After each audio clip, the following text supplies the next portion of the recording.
Yeah, I do mean that. I like it when we come together, but there's more than one way of doing things. So sometimes it's really nice when you take me to that place of complete anguish and release and have the enjoyment of watching your face as you let it go all over me. When are you coming over?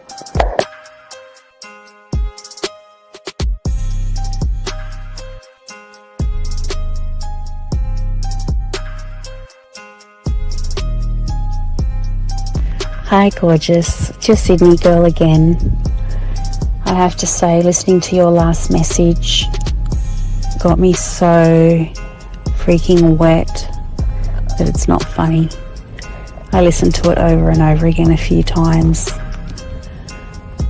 and I could just picture it all happening.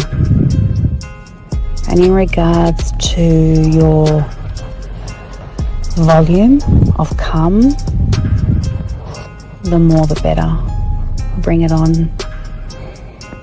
And in regards to where I like it, I'd like it anywhere you want. Whichever hole you prefer.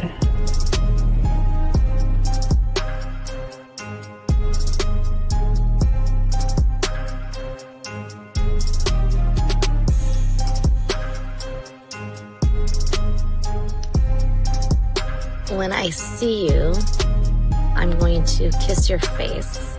I'm going to put my arms around you. I might even jump up and straddle you.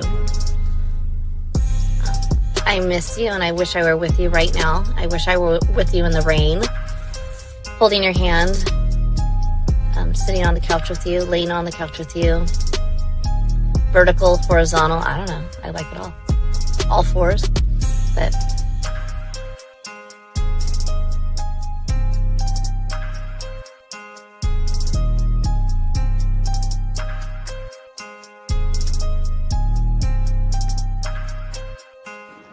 I mean, I can't really control it.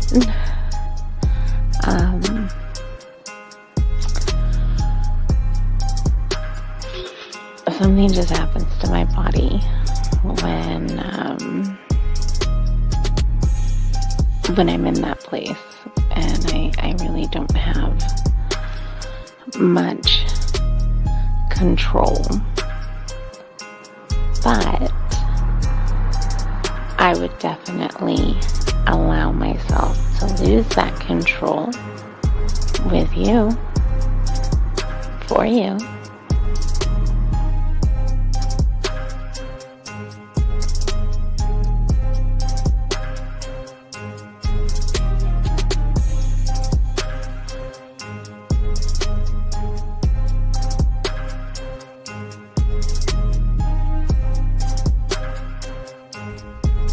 Good morning.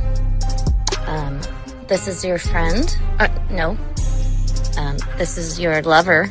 And my day is starting. And I can hardly wait until we can be together again.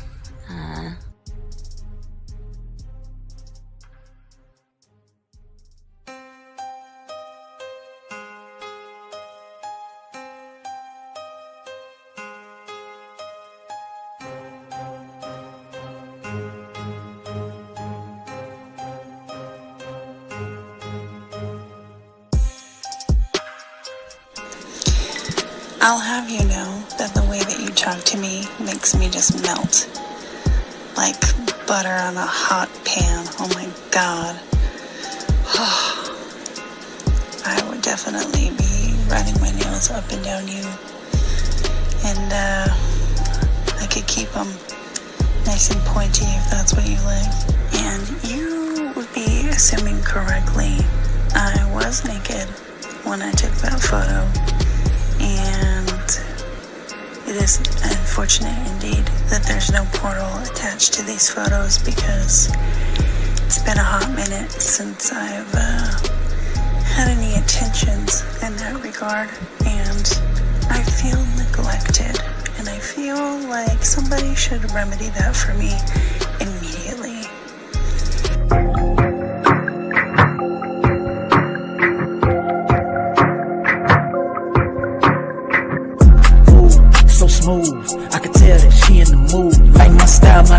attitude, how I rock and the way I groove, yeah. That's right, talking dirty in the late night. Told her, let's make it happen. Call up Steve the Dean Williams, NK Zaggin', yeah. That's for all my gentlemen, you see bags, I know you feeling them. We got the skills, show you how to seal the deal, and we gonna keep it real, let's go. Whoa. You got a stagecoach to catch or something, huh? Slow the fuck up. Too cool, way too smooth. Show you how to get the girl to the bedroom. Ain't no thing, that's what we do. Get her vibing in the mood. Hey, we got the sauce, it ain't a joke. Come check it out, you should take notes. You'll have her begging for more. Wet like the ocean, you rocking the boat. Hey, all of these brothers the flyers. Give you the game to get her excited. One of a kind, I know you will like it. Only the realest of men are invited. Yeah, that's true. Time to get her in the bedroom. Let's go.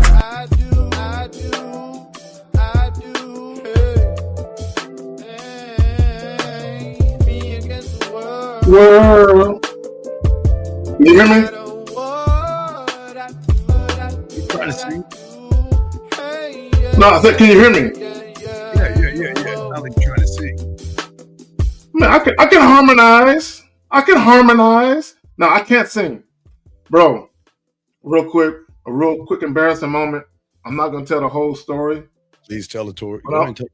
When I was in high school one time, I was trying to sing to this chick. And I was like laying in the bed under the covers and shit, trying to sing to this bitch. And my brothers came in and just started laughing at me all loud and shit. And then she started laughing because they started laughing. So you sung? So you were singing to some pussy? I was trying to sing, nigga. I wasn't singing, dog. I don't know what the hell I was doing, but I wasn't singing. Zach, what was the song? I don't know. It was probably a Keith Sweat song or something, dog. It was probably back. It was a long time ago, fam. You know what I'm saying? I was in high school. That's an excuse. That's my excuse.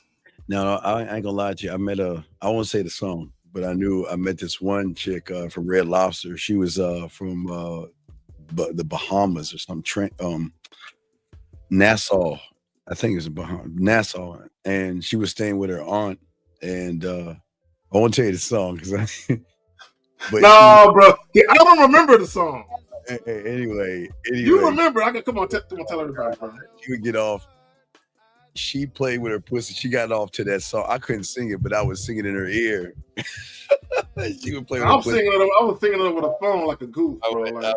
I can't sing, man. That's why that was the one and only time that I did that goofy shit. Yeah, I would not sing at all. Let me see, is it this side? Let me see, is it this side? Steve, I can't sing, but I can make something sing. Well, you can hum. I can make something sing, but I can't sing. Yeah, you can hum. I have many talents, but that ain't one of them, bro. That's not one of them. No, it's not many talents, but you know what the talent that we have, gentlemen. Shout out to all you guys out here. We have a good show for you guys today. If you have a question, gentlemen, please put a Q. We got y'all covered. There are no dumb questions, and guys, please call in. Here with my dog, Carrie K. Zaggin, and today we're going to be talking about mastering the art of dating multiple women at once. It's a great topic, Zag, I think, because a lot of people want to be part of this lifestyle. A lot of people want to know how it works. You know, how is it that you are able to maneuver and have women be cool with you being with other women and stuff? And also, we're also talking about date multiple women the right way. Yes. This is what guys don't understand. Steve, with everything in life, not with every way, but with everything in life, there's a right way and a wrong way to do it. Oh, yeah, always. There's a right way and a wrong way to do it. There's a way to do it to alleviate the drama that everybody else go through. Yeah. There's a way to do it. No, let me just say this, guys. There's a lot of you listening right now. I'm here to tell you, it's unfortunate you're not built to deal with multiple women, and that's not a shot at you. Is that some guys, you're mentally and emotionally, you just got things going on. Like if you got jealous tendencies, insecurity issues, low self-esteem issues, you worried about a woman's sexual past, all that type of shit, you're not gonna be able to do it effectively. Okay, it's not gonna happen for you. But let's go ahead. No. You're absolutely right. I think there's so many layers in all this other stuff, and I think that a lot of guys don't know or understand the layers and the depth of what it's about. If you think about it, is that we don't get away with it. They're cool with it. You know what I mean? It's not. See, people look at what we're doing as we're trying to get away with it, but the women are cool with it. You know what I mean? Because Can you put B Will's comment up? okay, let me see. I didn't see B Will's comment. I missed it. Let's see. 704. 704 B Will. Okay, no. So we don't know what's going on behind closed doors. On the surface, I'm not going to disagree with you because he appeared to be having it his way. The women aren't coming out saying anything derogatory about him. He seems genuinely happy. There's a lot of people hating on him. And the reason why a lot of people hate on Neo, because he represents a threat, right? He represents a threat. And although women, in a lot of cases, don't mind sharing certain men, they don't necessarily want to do it out in the open like that. You know what I'm saying? Steve? They don't necessarily want to do it out in the open like that. You know what I'm saying? Oh, no. And that's that I think for me, Zag, it's one of the things women love the most about me because I'm always business on the back end, man. Women feel so secure knowing that they can do, say, and be, and I'm quiet about it. I don't, if things will work out, they know they can walk away without worrying, like, is he going to out me? Is he going to try to mess up my career? And, because if you think about it, that a lot of these women have a lot to lose. I mean, when you're messing with certain kind of women. So, but not only that, they still have a public persona. They still have that. They have so if you're dealing with a woman like that, she's a career woman, maybe she's an entrepreneur, she just has a name out there, or some type of visibility, because in some cases, certain lifestyles can fuck with your job. It's unfortunate, but it's true. Now, let me say this real quick. Women know that it's not out of the ordinary for a guy to be dealing with multiple women, and women know about each other. They might not know each other personally, but they know that other women exist. Yes. I think for some women, they just you alluded to it, I alluded to it, that it's just too loud for them. But I don't see no problem with it at all. But for some people, they might be like, man, I don't mind doing that, but I don't want everyone knowing my business and shit. So for some people, it could be just that. Well, it comes down to several things. It's just that, and also, and to be honest with you, women, women like to do their dirt on the back end. Most of them love doing the dirt on the back end. So, of course, it makes it fun. It makes it, all that. Persona that they have on the front end, they just want to be seen a certain way. They want to be seen as a classy woman, a woman that is a good catch and all that. Not to say they're not a good catch. It's just that they are always looking and always searching for that guy. Steve, and that's okay. And I'm cool with a woman's public persona. I'm cool with her being, classy in the streets and very, reserved and not out there with it, but being completely different behind closed doors. Because when I meet her anyway, I'm not talking to her public persona. I'm talking to her private side, to her, I'm getting her to reveal her private thoughts. You know what I'm saying? If she's, interested in that fashion, that's what we're going to be talking about. No, I totally agree. And I think that's their safety net. They just, I just really feel that a lot of these women on edge because they're like, I like to have some fun. I like to do a little bit of dirt and still be seen as respectable. And here's the thing, she is respectable, but we just respect the what we both are doing. You know what I mean? Exactly. She can respect the brother's craft. Yeah, you know, and I can respect her being such a willing, jolly participant. You know what I'm saying? While I exhibit my craft, you know what I'm saying? So Oh yeah, absolutely. It's all fun. You know, it's all good. All right, so we'll get to the video, guys. If you have a question, go ahead and put a Q. Lines are open. Make sure lines are open, guys. If you want to call in, we got y'all covered. So what do you want to say to roll into the video? Okay, so I want you guys to listen, and I know what some of you guys are going to probably think based on some of the things you hear, and feel free to chime in with whatever your opinion is. You know, we're here to teach, but if you got an opinion that differs, you know, be a man or a woman, represent it, you know what I'm saying, respectfully, and we can talk about it. You know what? And before we play that, Zag, what's going to shock him is his age. Yeah. Oh, his age. Oh, his age definitely going to shock him. Oh, yeah. Yeah. But this is where we're going to where we're not his age, but we're going towards that because when we get his age, we'll still be doing the same thing. It's never going to change. Yeah. So let's go ahead and go and pull that video up, guys. And let me just say this real quick. We don't know any more information than what you guys are about to hear. So whatever assessment you make of it is the same assessment that we made of it as far as just hearing what we're able to hear. So, all right, here we go. Bam. Here we go. Check it out. When you say one of your side chicks, does that mean you have a main? No, I have about 4, and their rankings are number 2, 3, 4, and 5. The number 1 place is left open because I like life to be competitive. Yo, those are some gems, though. I like that. Damn, I like that, though. You getting Tom or Hugh Hefner? Life's a bitch. Life's a bitch. That's fucking amazing, bro. Damn. So 2, 3, 4, and 5, you said? Yeah. I like how you got them categorized. Oh, yeah. Well, the rank changes off and on. So what determines that? Who's 2 right now? 2 is a young lady that's graduated from Georgia State. Fire. Yo, I'm loving Tom. It's amazing. Tom has got it locked in, bro. Man, I got to say, man, that's the life, dog. I'm saying. One of the things that stood out to me that I liked. I like the fact that you had this 80-year-old man, white man. Okay, I'm saying racist for a reason. But just stay with me. It's not racial, but I'm saying racist for a reason.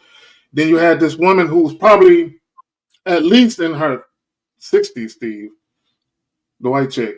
Then you had the brother probably in his 20s or 30s. Then you had the other white dude. So you had these people from different backgrounds, different genders, different races of people. But one commonality that they have is dating dynamics and sex. You can't get away from that conversation. I don't care if you are 20, 30, 40, 50, 60. If your shit still works, you can't get away from that conversation. And let me just say this, because people think that if you're not booed up and all of that in your 40s where you just got this monogamous, relationship going on, that you're going to be alone and life is going to be miserable and you ain't going to you can't fuck with nobody. Man, please stop it. Well, okay, before I say what I want to say, it's very important for all you, shout out to everybody in the room, but we have to, I need to say this real quick. So for a lot of you guys, what you hear is out of the realm of anything that you can imagine you ever doing, because most of y'all can't even get women. And what happens when sometimes you hear that thing, you have a feminine reaction to it. I'll give you a case in point. See, the thing is that most people can't just accept shit for what it is, but they got to put it through their filter, and they got to either come up with either a positive or a negative, or a positive and a negative. And this is what the problem is with a lot of you weak motherfuckers. Instead of understanding that a motherfucker with game can have a roster, as I had rosters in junior high school, and out of high school rosters. So this is not about.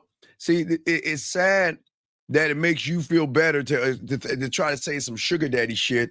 We're trying to explain to you guys that you can have a roster of women doing shit for you. Because Zach, my roster used to be of I wanted to have a breakfast chick, a lunch chick, a dinner chick.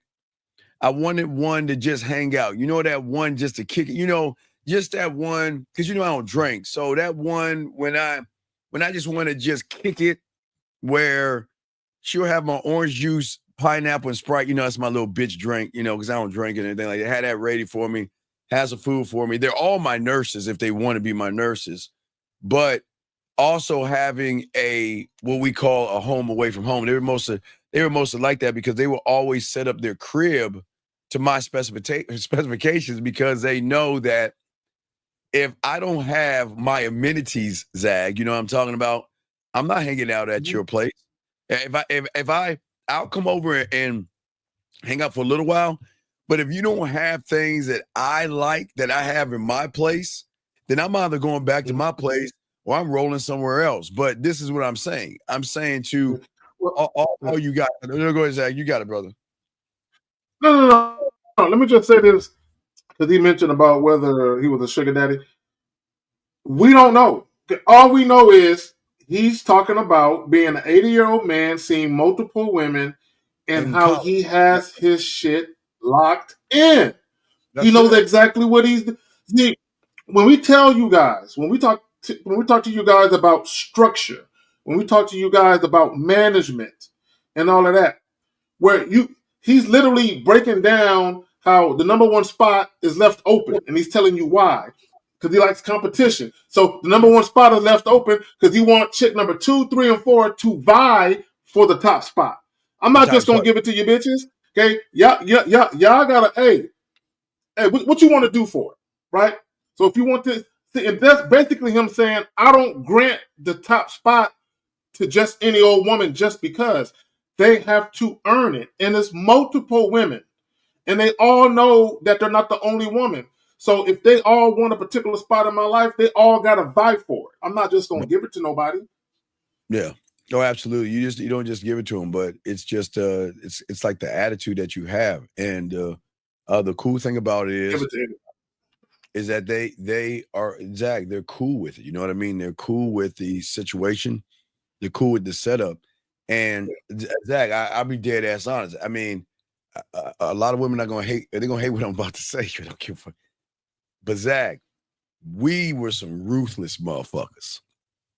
Zag, ruthless. I'm saying, Zag, so all right, this is how we would do it. We would have our top 5, right? Top 4, top 5. But we would have our other bottom 5, like 6, 7, 8, 9, 10.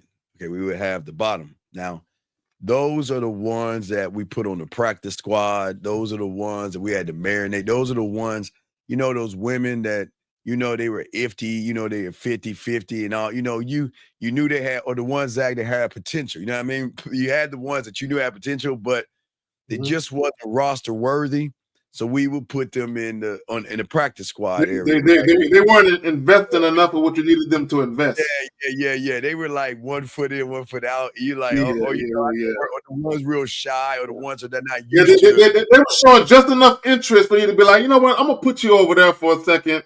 I'm gonna get back to you a little bit later. Let me tend to these other individuals over here, but I'm gonna hold you right there for just a moment. I'll get back to you. Yeah, we were so ruthless. We had like trade. We would trade women, dog. Like we would be like, yeah, man. I was like a good, well, now we'll call it a good, smart Jerry Jones, but I always like to get what we call supplementals. So it was either you trade a woman, the number, or you get supplementals. And the reason why we would say supplementals, we guys understand, okay, so if, let's say you're, like we were in Miami, let's say it's you, me, Jay Roman, Biff, and you know, I mean, dogs. I mean, we dogs, right? We all dog. We all gamed up. The reason why the supplemental was so important was that if we were all rolling with this thing that we were doing, that if I had the supplemental, I got first dibs. See what I'm saying? That would give me first dibs. So we would trade. I mean, I would give you my 5. I'll give you like a 5 and a 7, Zag, or a supplemental in your 10. You see what I'm saying? Yeah, I mean, and that means that Right. So that means that you're not actually giving me the 10. You're just putting me in a prime position to talk to the 10, because at that point it's not like you're giving her to me. I have to have enough mouthpiece to take her from you, and vice versa. You know what I mean? Like Oh, bro. you put her out there. So this when I was in my early 20s, I was about 21-ish, 21-ish, right around in there.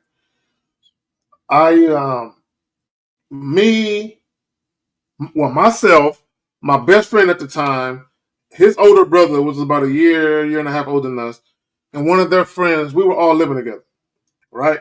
So this was back before cell phones was really a thing. This was back when they still had landlines, pagers, all that type of shit, right? And now bear in mind, we all, living together under the same roof, right? So there's one landline. So if you're out, like if I was out and I met a chick and I gave her that phone number, dog, Steve, I know you. I know you're gonna know what I'm talking about. No, it wasn't the '80s. No, it wasn't no '80s, nigga. No. It wasn't no '80s, bro. No. It was later. It was later than that. We're talking about '90s. We in '90s. Yeah, '90s. No, '90s. No. But no. So if I gave her the digits to call the crib and I wasn't there, and one of the other guys answered, and this was the running rule. Depending on when you met the chick and how invested the chick is, the other dude would try and take her. So what I mean by that is, one time I gave the chick the number, Steve, right? Mm-hmm. And she called a crib. I wasn't there. Some other dude picked up. So you looking for Carrie, huh? Girl, you sound kind of cute, huh? How long have you known Carrie? Oh, y'all just met yesterday? So have y'all went out? Have y'all kicked it yet? No, y'all haven't kicked it yet? So, do you are you feeling them like that, or you just, what's up with y'all? No, I just met him. I don't even know. Well, look, he ain't here right now, but if you're free, I am. Right? So, but we never got mad at each other, because it would be one of those, and that would sharpen your game. Look, real quick, Steve, let me just say this. That's one of the reasons why I tell you guys to get to the point. Because back then, when we would do that, bro, I ran with a pack of hyenas. You know what I'm saying? They were, bro, Steve, I'll meet a chick. The dude, like I told you, the dude would talk to her on the phone. She'd be like, all right. And then I would run into her later on with him, and she would see me and leave him and come over to me. And then we would leave. So sometimes Zach, it's crazy. It'd be like that, yeah. Zach, it's crazy that even though we didn't know each other back then, it's like we all do the same shit. Zach, okay. Mm-hmm. So, and I was a mail clerk I was working for Toyota, right? As a mail clerk. So as a mail clerk, we trading war stories, y'all. Give us a moment. Yeah, we got questions y'all can ask and stuff like that, but we just breaking all down about having women and shit. So I was a mail clerk. So as a mail clerk, I would interact with everybody. I'm talking about the middle management and then upper management, CEOs, CFOs, vice president, like the upper motherfucker, people scared of. So I'd always go up there and I was always giving some guys some gigs. We talk football and stuff. Then he started talking about his girl problems and shit. So I started helping him out. So he got cool with me. And he was the first one to show me about a side crib. See, I had a crib. So the side crib. The infamous side crib. So what he did was he said, out there for y'all guys, maybe it's a Costco now. I think back then it was called BJ's or something, but he would say, hey, this is what I want you to do. I want you to take my key. Because he was like, he had a woman and shit. And he's like, hey, I got this little side apartment. I'm like, what? He said, I got a side apartment. So I want you to go to, BJ's and fill it up because I got one coming over that you hooked me up, blah, blah, blah, blah. So then I had this light bulb in my head, Zach. And I said, you know what? I'm going to need to get my boys together. I need to get the motherfuckers that are married, motherfuckers in relationship, get all my boys together and say, look, this is what we're going to do. We're going to put all the money in. We're going to get a 2-bedroom apartment. A nice upper middle. We're going to get a nice. People going to hear this shit. Now they're going to lose their mind. Go ahead. We're going to get a 2-bedroom apartment. All right. We all going to chip in that motherfucker. We're going to furnish it and everything. So it's going to be our home away from home, right? Like you say, Zach, we had Now, back then, they were telephones, guys. So we had telephones at 56K mode. It wasn't even 56K mode. It was telephones. So we were like, hey, check it out. So every month is going to be somebody's day, which means it's like, Zag, if you were like part of that and it was my month, you'd be like, all right, Steve, I got one coming over. So I got to make sure and not grab your dirty cum stained sheets and all the other stuff, but I got to make sure I have it furnished for you, your stuff, like have your stuff in the closet. I mean, we did that for everybody because everybody it would be like you have interchangeable shit, kind of match your personality in the crib and shit. Right. So it was you, like you called me, all right, hey, I got one coming over. So it was time to go ahead and set everything up. Boom, boom, boom, boom, boom. Right. So everybody got a key. And just like you said at the end of the day, that if you ain't around, because I remember I pulled this nurse, man. She was a mutt, dog. Pulled her at the club.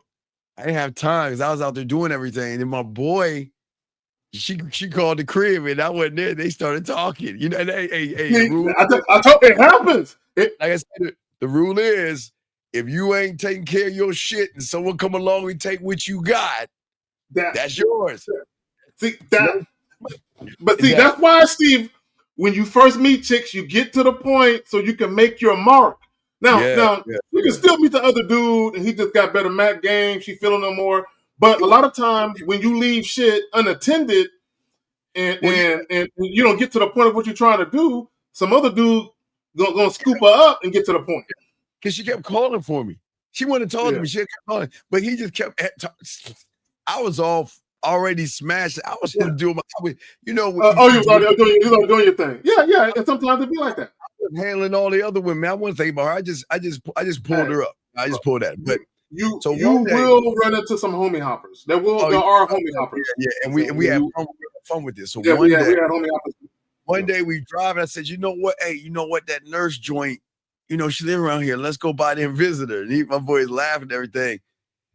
And we go over a place. He started digging in her cabinets and everything, like he'd been there before. That was a running joke. So he got me, right? You know, he got the pussy. So I was like, all right, I'm gonna get you some get back. You got me, I'm gonna get you back, right? So he was a limo driver for this guy, about 6 million, 7 million, like taking his daughter out and shit, you know, college joint. And then I was like, all right, I'm going. And it so happened he wasn't around. And then the phone, I was around, the phone started ringing. So I put my little mouthpiece in that motherfucking guy. So it's all out of fun. It's not jealousy. It's not anger. It's nothing like that. But it's just boys being boys, bro. Boys being boys. You know what I'm saying? Yeah, boys being boys. It's the most exciting. Let me say this. Yes, go ahead. Let me say this. Now, I don't have, because I never had no side crib. Now, I know people who had. So I'm well aware of that. So I know people who've done that. Now, what I did do, because I was in high school, and there was a time when I wasn't living at home, and I had my own little spot for a little taste. So what I would do, Steve, because there wasn't really anybody else that was in my high school that had their own crib, right? Maybe one or two other people, you know what I'm saying? But for the most part, nobody really did. It was living at home or living with somebody. So dudes that wanted to fuck, like on their lunch break, you know how when you're a senior, you can leave school campus and shit? Yeah. I used to rent my spot out. Oh. You know what I'm saying? If I wasn't going to be there, I would rent it out. And I would have what I would call fuck sheets. Those would be the sheets and pillowcase I put on the bed. And then I would just tell the last person, yo, ball that shit up and throw it in the corner. You know what I'm saying? Yeah. And then, you know. So I again, all guys, please understand this. And I want to show you this because this is very important. And I appreciate that. And you know what I love the most, guys? And this is what I always tell you guys out here. You know, there's going to be a lot of women that's going to come in here today and they're going to say some stupid shit like this. And they're going to laugh. And they're going, let me tell y'all something, guys. It is not about luck. It is not about luck. Gentlemen, it is not about luck. See, someone like this, it knows that if they were fucking with myself or Zag or motherfucker with Game, they have no choice but to accept that we're gonna have multiple women.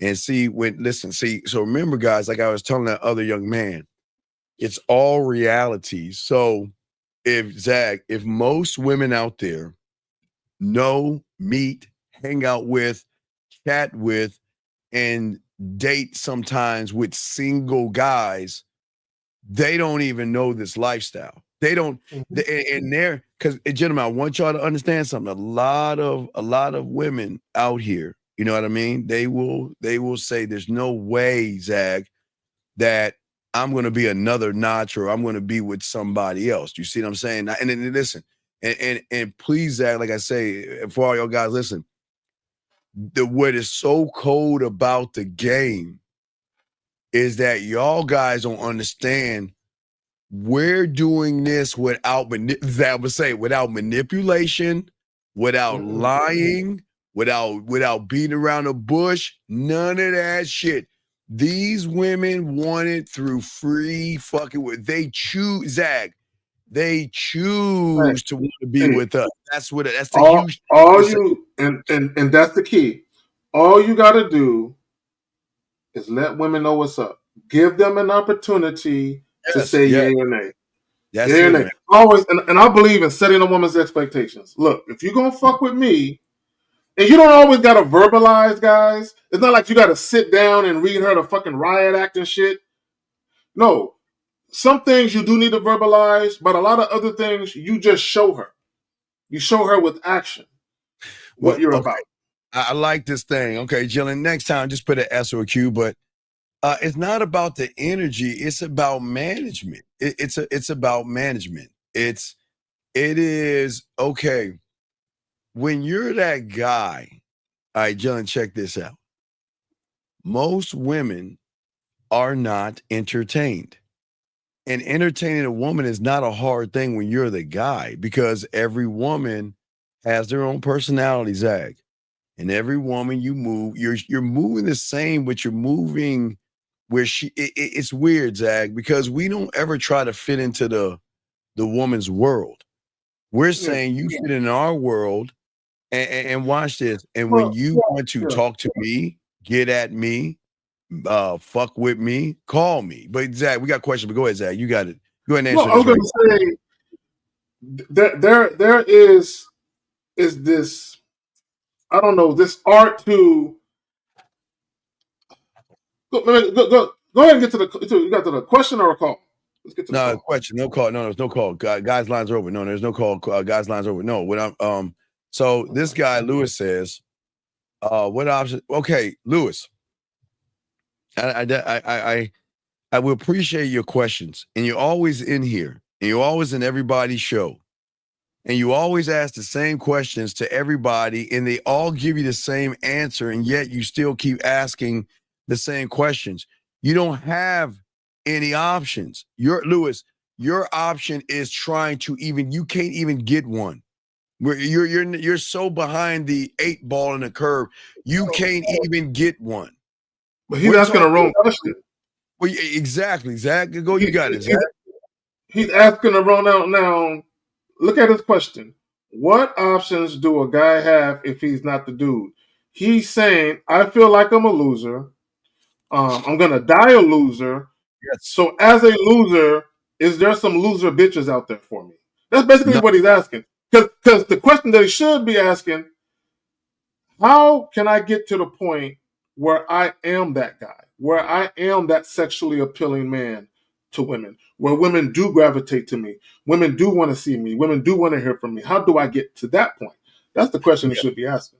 Well, here's the thing, Lewis. And no disrespect to you, brother, but in this game, you're what we call tainted meat. You're tainted. It's like the Walking Dead statement. You're tainted meat. So let me explain what you are, Lewis. This is why nobody's gonna fuck with you, because you can't handle certain things. You're not gonna be able to handle a woman that's fucking around with other guys. You're not gonna be able to handle a woman telling you her deepest, darkest, dirtiest fantasies, because people like you get too attached, get too insecure, get too needy and too desperate, and you're a danger to a woman, not in a crazy way, but you're gonna fuck up something that she has going on. These women out here, some of them, Zag, are looking for their person. Sometimes they're looking or they have jobs and things like that. They can't fuck with you, Lewis, because you're the kind of person that's so weak that if they gave you some pussy, you'll show up at their job.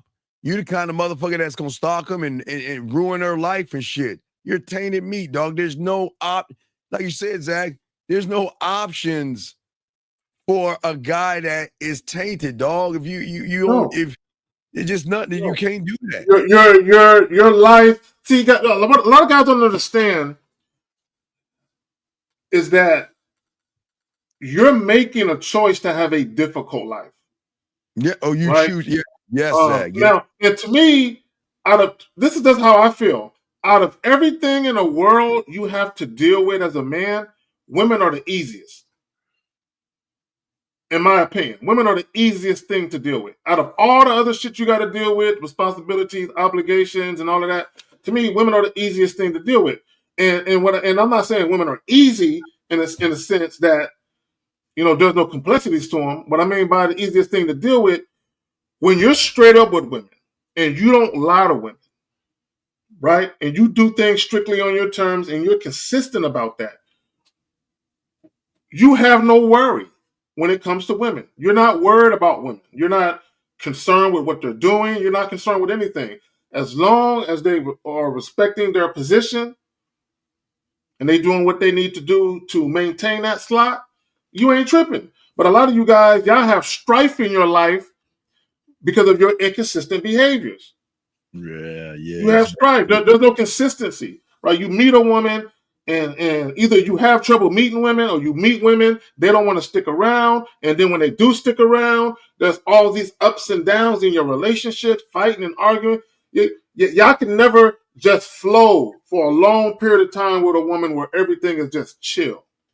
Yeah, and the cool thing, Zach, what's so cool is that I love, like, because when you learn the game and all this other stuff, at the end of the wait, hold on, wait, say don't get mad at them. Wait, and we're gonna do this one last time. All right, because you were on the car thing. Dexter, this is what we're gonna say to you. Don't waste your time here, man. Like I listen, big guy, listen to me. Listen to me. This is not for you. This is not for you. If I were you, I would go to the red pill or the manosphere, but this is not for you. I don't want to kick you out, but I'm going to try to be patient with you. But I'm saying, no, we don't want to kick him out. No, leave him in. Leave him in. But Dexter, this is not for you. So please stay out of man business and man conversations, or they're gonna ban you from this place. Okay. I'm trying to be cool and leave him alone. But I'm just gonna let that motherfucking weirdo bird watch. But if he gets out, if he says something again, don't worry, I'll get him the fuck out. But we're not doing that, young man. We're not doing that. We're not going to listen to a loser to tell us how to be winners. But anyway, Zach, back to what I was saying, guys, and this is what we're talking about, Zach, and I want to talk to you about it. Zach, you know what's so cool about the number one thing, guys, and I like to talk to y'all guys about things that y'all need to have access to have, if you guys are looking, Zach, because I want to make sure, if you guys are looking to have multiple women, okay, it's very important.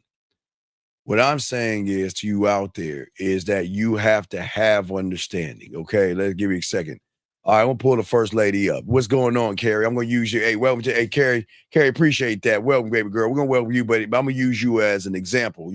When I see a woman up, I always use the first woman up, Zach, as an example. So the first thing you would have to do is that let's talk and break this down. The first thing that you would have to do is say, okay, listen, before I even discuss or try to talk to Carrie over here, or a woman like Carrie, not to say you, Carrie, but a woman like you, that the first things that we're going to talk about, let's talk about all these things. The rules, I have to understand that, Zag, we only fuck with the ones that everybody want to fuck with anyway. I mean, let's think about that. We don't fuck with mud ducks. We only fuck with the ones that everybody else is trying to fuck with. So with that being said, I can never say to Carrie, you're not allowed to. You see what I'm saying, Zach? There's no such thing of handcuffing, helicoptering, holding her down or holding her back, Zach. Would you say? Yeah, I'm gonna say, hey, Carrie, we're gonna use you as a you're our test dummy for not you're not a dummy, but you're a test woman or dummy for this. Yes. Steve, let me say something real quick, because I want guys to understand, and I want women to understand. We're not trying to funnel men to dating multiple women. If you do not want to date multiple women, that's okay. If you prefer to be in a monogamous, sexually exclusive relationship, that's okay. But it doesn't invalidate the lessons that we're teaching. Yes. Right? Regardless of what type of dating experience you want or type of relationship, there are still lessons to be learned either way. But go ahead. Yeah, and like I was saying before, I mean, so we've got it's all about personalities to me, Zach, because every woman serves a purpose. You see what I'm saying? You don't want the same kind of woman. You want a woman that has a different personality, again. Well, all my interactions, see, this is what I was going to say, Steve, real quick. My bad, real quick. You got it. I treat every woman the same when I initially meet them. Yes. But my interactions, the details of my interactions are tailored for that particular woman. Yeah, it's if that makes sense. No, it makes total sense. And you want every woman has a different personality. I mean, exactly. And how does she serve me? I mean, what is going to be her thing? You know what I mean? I don't want two of the same thing. Why would I want, why would I want two of the same thing when I can I'm not going to be with just one person. Yeah, but if I want something uniquely different, like, Yeah. I don't want steamed broccoli and broccoli casserole. Like, all right, hold on. Let's see. We got questions. A guy's got a question. Please put a Q. We'll answer your questions, gentlemen. You already know that answer, so we're gonna move on from that. Can you, sir? We're gonna move on from that one. Let's go to this one right here. How long do I give a woman to get back at me for rescheduling the first date? Wait, okay, Vic. We appreciate the question, but okay, Vic, the first thing that we have to understand, young man, is that you're not in the game. Okay, so you can't charge it to something that you're not a part of, okay? Because let me tell you something. Let me tell you something if you were in the game. If a woman had to reschedule, Zach, okay, let's say it's 8:43 Eastern Standard Time, okay, Zach? At 8:40, I can't make, I got to reschedule. Do you understand between 8:40 and 8:45 Eastern Standard Time, my phone is getting buzzed as, first off, I'm sorry. Is there a way that we could do this? Let me look. What is your schedule looking at? I want to work around your schedule. I'm so sorry. Can we do it this day? This is my schedule. This is when I'm free. You see what I'm saying, Zach? Yeah, right. When you're in that game. So, Victor, this is where having standards come in at, guys. This is where having standards come in at. And I want y'all to visualize something. For all you men. Okay, I want y'all to visualize something. Imagine you walk up to this woman, you don't know this woman. And just bear with me just a second, Steve. You got to take your time, but I think he said after the first, he said, this is rescheduling the first date. Okay, go ahead, Zach. You walk up to this woman. You need that or no? No, I'm good. Okay. Go ahead. So you walk up to this woman you don't know, right? Now, if you truly love yourself and value yourself, you will look at it like, I'm about to make this woman's day. I'm about to give her an opportunity. Something I know she been yearning for. So you go and introduce yourself to her. You offer this woman a date. She should be grateful. She should be appreciative that you offered that date. And that's exactly how you should view it as a man. She should be so lucky that I'm offering her a date. I can offer this date to any woman. I can give my number to any woman and have her call me, but I'm giving it to you. Right? So if she doesn't view it that way, if she doesn't view it as an opportunity to fuck with someone that she's attracted to, then she's the wrong chick anyway. Now, when a woman is really feeling you, she ain't flaking on no date. Oh, Yeah, let me say that again. When a woman is really feeling you, she ain't flaking on no date. And the only exception, now I want guys to understand what I'm saying, right? Understand what I'm saying. I'm talking about when a woman is really feeling you, a woman who is sexually attracted to you, she wants you, right? She ain't flaking. My fucking camera didn't turned off. I gotta plug it back up. But she ain't flaking on no date, right? So the most she might do, if she can't make it, Steve, she's gonna let you know beforehand. And if she can call you or text you before the day of the date, she'll do that.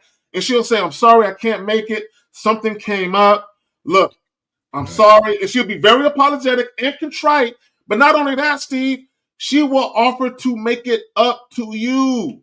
Yes. She will offer to either do it on her dime. Yes. She'll offer to cook you a home cooked meal, because I've had that happen where a chick said, let me make it up to you. She invited me to her house for a home cooked meal, and some other shit happened. We're not gonna get into all of that. But my point is, the fact that a woman flaked on you, you rescheduled the date, and you're paying for it? Hell no. Hell no. Well, but go ahead. I gotta fix this camera. So Victor, the question that you got to ask yourself, and for all you guys, if y'all have this problem, is you got to look at what you have done. I want y'all to understand something. Women have to have some kind of incentive to want to go out with you, or they're going to look for something better and push you aside.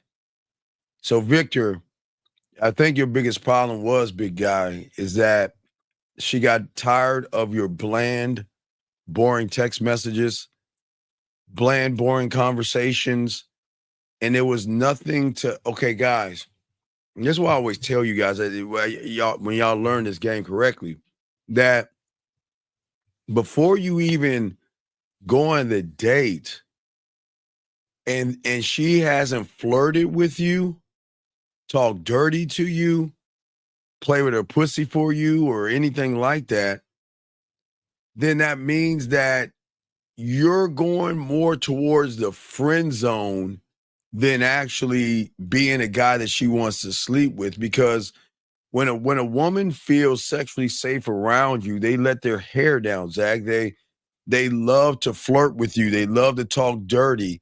They love to share nasty things. And that's even before the date. So, Victor, if the woman has to reschedule, then we would have to ask you, Victor, is what did you do? What did you do? Because listen to what you're saying here. How long do I give a woman to get back to me for rescheduling? There is the problem, gentlemen.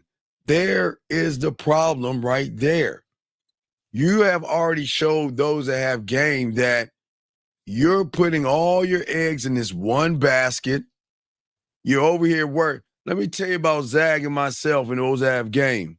Guess what? Hey, look, if I'm talking to this one, I'm talking to that one too.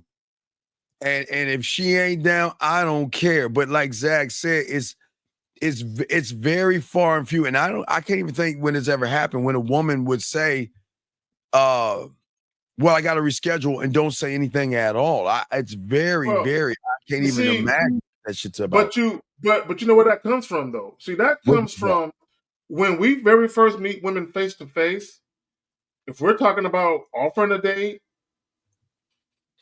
we make sure that the first conversation is productive. We make sure that we're understood as far as what we're trying to do. So there's a level of confidence where we feel whatever we're having her meet us, I mean, wherever we're having her do with us, that she gonna show up to that shit. And if she can't make it, then she gonna make it up to us, right? That's the confidence because of how we're handling the situation. And let me just say this real quick. And I don't understand why guys still don't understand this. When a woman is really feeling you and she wants you to like her, she is on her best behavior. She is like a fucking angel. Steve, it's damn near she can't do no wrong. She is so fucking perfect. I'm not saying that women are perfect, not at all. But I'm saying that when a woman is really feeling you and she wants you to like her, she's on her best behavior and she doesn't want to fuck it up. So when women are inconsistent and they're lukewarm with y'all and they're tepid and all that and they ain't responding and they giving you the runaround, they're not feeling you. It's very obvious. Yeah, I love what I call my countdown timers as women. Like if we have a date, like 5 days, or we gonna see each other some 5 more days, 4 more days. Oh my God, I can't wait to see you. 4 more days. Oh my God, hurry up 3 more days until I see you. 2 more. You know, they just count it down because they're excited, man. Real quick, my bad. Do we got any questions? Or are we good? No, we're going to question, guys. If you have a question, please put a Q, gentlemen. Lines are open. If you want to call in, y'all can call in about what you want. But we are talking about this part of the game. But go ahead, Zach. You got it, man. No, just when we talk about date multiple women the right way. And this is the problem with a lot of guys. They want the thing, but they're not prepared for managing the thing. It's kind of like there's a reason why most lotto winners go broke within a couple of years of winning the lotto. Because they want the thing, but they're not prepared to manage the very thing they say they want. So they mishandle it, right? So a lot of guys mishandle women. Steve, you know what, Steve? Hold on, there's a clip, man. I want to show you this clip. And man, hold on, my brother. Yeah. Oh, I thought why you looking at. I'm talking about what you're talking about mishandling. For you guys, you had a question, go ahead, ask. So one of the most important things in all of this is not only not being insecure. I mean, we always keep telling y'all guys don't be insecure when it comes to women, but it's also how you handle women. You got to be able to handle women in a certain way. And as I say, the thing is that when we're with them, they feel like the only one. We make them feel like that, not with grand gestures, but with great sexual intimate moments. You know, see, gentlemen, you have to understand that the majority of these women, before I throw this at, a majority of these women out here, they don't know. They only watch fantasy movies and, you know, bad boy doing shit and all that. And they want it so bad, but they never get to live those nasty moments, those fun, flirty moments and stuff like that. So I've always said, Zach, she'll take a little bit of something versus a whole lot of nothing. But you got it, Zach. No, and I've said this about a lot of the men who are actually sharing women. And this is just the truth. I'm not trying to disparage anybody, but there are women out here who would rather have 25% of this guy over here than 100% of you. Like she don't want nothing to do with you, so she would rather have 25% of this guy right there. All day. I'm getting it together. Guys, if you have a question, please put a Q. We got you covered and we'll answer your questions. Who am I checking out? I don't know. Wait. AJ, you never know who I might be checking out. Quiet as kept. You never know who I might be checking out. Hey, AJ. I want y'all to, AJ, I'm gonna give you a secret. AJ, you wanna know how cold motherfuckers are in the game? AJ, I want you to watch on Sunday how many motherfuckers get hit up on the back end on their phones, man? If y'all never know that you never, oh, you look on Sunday and everybody like this. Because that's our life. But hold on, we got a question. AJ, you don't need to know the information. Hold on. 856, what's your name and what's your question? How can we help you? My name's Twan Pratt. I'm 24. All right, hold on, Twan. Can you get off your speaker, please? Oh, we got you. Hold on, D1. I'm gonna lock you on your question. Hold on 1 second, Pratt. Yeah, get off your speakerphone. B, if you have a question, go ahead and ask it and put a Q. And then hold on 1 second. And Peter will answer your question after we get this phone call. What's going on, big dog? How can we help you? Zach, I'm gonna get that downloaded too. What's your question, big guy? How can we help you? I'm not. You hear me better? Well, yeah, we kind of hear you, baby. What's going on? What's your question, buddy? What's up? Okay, wait a second, dude. Can you please fix your? Okay, dog. Are you on your speakerphone? Yes or no? No, my phone. Already said. Okay. All right, look. Do you have an iPhone? No. Okay, well, can you go into a bathroom or can you move in an area where you get proper reception because you're coming in and out?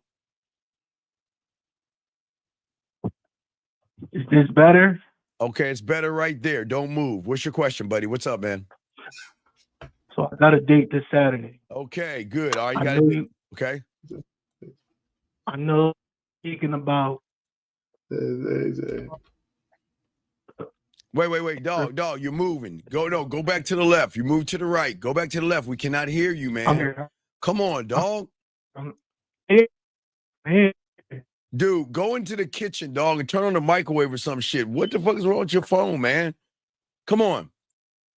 Go into the room or something. Go into another room. Or call back. I think the call fell off, man. Nope. Is he still there? Dude, are you okay? Can you hear us? Yes, I can hear you now. Okay, now you're going on a date, buddy. What's your question, big guy? What's up? Now I know you said on one of the panels that you shouldn't. Well, I want to ask: if I want to fuck her, should I go fuck her or should I wait? All right, call her. Just because you want to do, does that mean a woman wants to do it, sir? Okay. No, yes or no. Come on, this is common sense. Sometimes common sense isn't so common. So just because you want pussy, does that say the woman has to give you pussy? So yes or no? No. Okay, so let me ask you a question because you do understand that there's no fucking way in hell that you are getting any pussy by the way you sound. Do you understand that, young man? So why do you think you ask for something that you're not capable of giving a woman, and that's pleasure? Hello? Why are you laughing? Hello, can you hear us? I'm gonna hang this phone up. I can hear you. Okay, I'm asking you a simple question. Why do you think she should fuck you when you have a loser's mentality, buddy? Why? No, wait. Let's clean this up. No, call her. Is you ready? Hey, call her. Call her right now and tell her, hey, we get together this weekend, we're gonna fuck. You ready to do that? Just say yes or no. I did. I already set that up already. You already wait, what did you do? How did you fuck it up? No, I said I set that up already. We already met. No. You already met already. Okay. No. We want you to call her right now and let her know I look forward to tapping on that ass this weekend. Call her and say that to her right now. She's cooking right now. Well, okay. This is the last time. No. I'm gonna try. I'm gonna ask you one last time, then I'm gonna hang up on you. Because if you're that guy, you should be able to call her right now and she'll stop cooking to talk to you if you're actually the guy. So I'm gonna ask you right now: are you gonna call her right now or tell us you're lying? Because if you're not, I'm gonna hang this phone up. So are you gonna call her right now or am I gonna hang the phone up on you? I'm waiting. You either gonna tell me you're lying or you're gonna call her. Which one you doing? See, look. Goodbye. Nope. Goodbye. Let's move on. Hey, gentlemen, let me explain something to y'all guys out here. Not only can you hear in his voice, Zach, but he's asking us a question about having sex, and then he has guys, let me tell y'all something about women that love dick. I don't give a fuck if she's cooking, doing her hair, painting her nails. I don't care if she's putting skin products or like lotion on her body. I don't give a fuck if she's in the shower, wash her hair, whatever.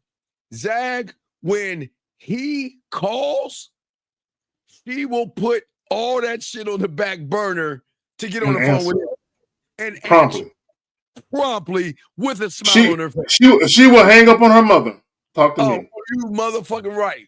Quick, fast. Carrie calling, gotta go. Oh, yep, exactly. So let's get some of these questions that Zach got the thing. Let's grab some of these questions from these guys right here.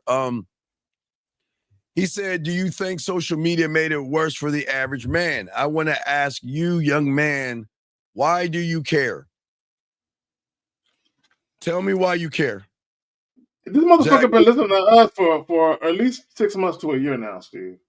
I know. And At it's least. just, yeah, it's weird, but I want to know why you care. Answer that question. We'll move on to the next question.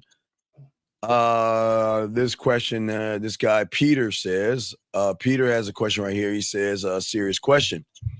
He says, can you share who and what age explain it to I guess he's asking us to tell his goofy ass our age and what we're talking about. Look at the title, idiot. Like some of you guys are slow as fuck. Look at the title. Come on, dog. You gotta look at the title, man. Look at the title. Y'all too young not to look at the title. Slow motherfuckers, bro. I mean, goddamn. Can't move slow. Little 13-year-olds, man. I swear they can't be grown men doing this, bro. They gotta be little kids. No, but this is all important for you guys. If y'all listen to some of these questions, do you guys see why they don't mind us having other women when we're with them? I hope y'all understand this. I hope you understand why my dog said y'all force women to have to share. Y'all force them. A lot of y'all force women to have to share. Y'all force, because women are like, damn. Yeah. I don't want to have to share a dick, but I might have to because these guys are losers out this motherfucker. Absolutely. So you ready to play are you ready to play the clip, Big Dog? Yeah, just the part where she's talking. When that other guy starts talking, we can cut his ass. Just play the first minute, right? First minute? Yeah, I can't remember exactly how long it goes, but it's just when she stops talking. But it's about a minute or so. The part where she stops talking. Okay, here we go. Yeah, it's short. Here we go. I'm gonna give y'all one little tip. I'm gonna give y'all some game real quick for the. This is for women, but this is to the man. To the man, for the women. Y'all would have us the way y'all want us. All you gotta do is actually everything you said you was gonna do. Everything you say. A man that keep his word is going to keep his bitch. Hi, my name is Jeremy L. Holly. Oh yeah, okay. I guess that's just what she said. Yeah. So no. Okay, I just want to point that out because I bet you $1 to a donut. Don't ask me where I got that saying from. It's old as fuck. But I bet you, if you asked any woman what is her top 3 gripes with men in dating, lack of consistency is going to be in there. And a lot of you guys, y'all make y'all dating lives difficult because you're inconsistent. And here's the thing, this is what guys don't understand. When a woman is in the beginnings of forming an emotional connection with you, or she already has, your inconsistency can upset that, if that makes sense. It can fuck with that. See, guys, this is what I want to show you something. Guys, I want to show you something before we kick him out. I want to show y'all something. I want y'all to see that he asked us a question. Did he not ask us a question, Zach? Yeah. Did he not ask this? Did he not ask this question? Everybody in the chat room, did this guy not ask this question?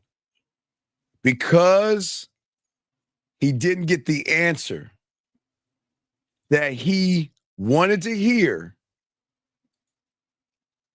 This is what he said, Zach. Before I kick him out, Zach. He said, yeah. You gotta get him. This is what. Okay, let me just say this, Steve. Let me just say this because I want guys to understand something. Wait. Before we let him out, we got no. He don't need to hear this. He don't need to hear this information. We gotta get him out. Go ahead. You got it, dog.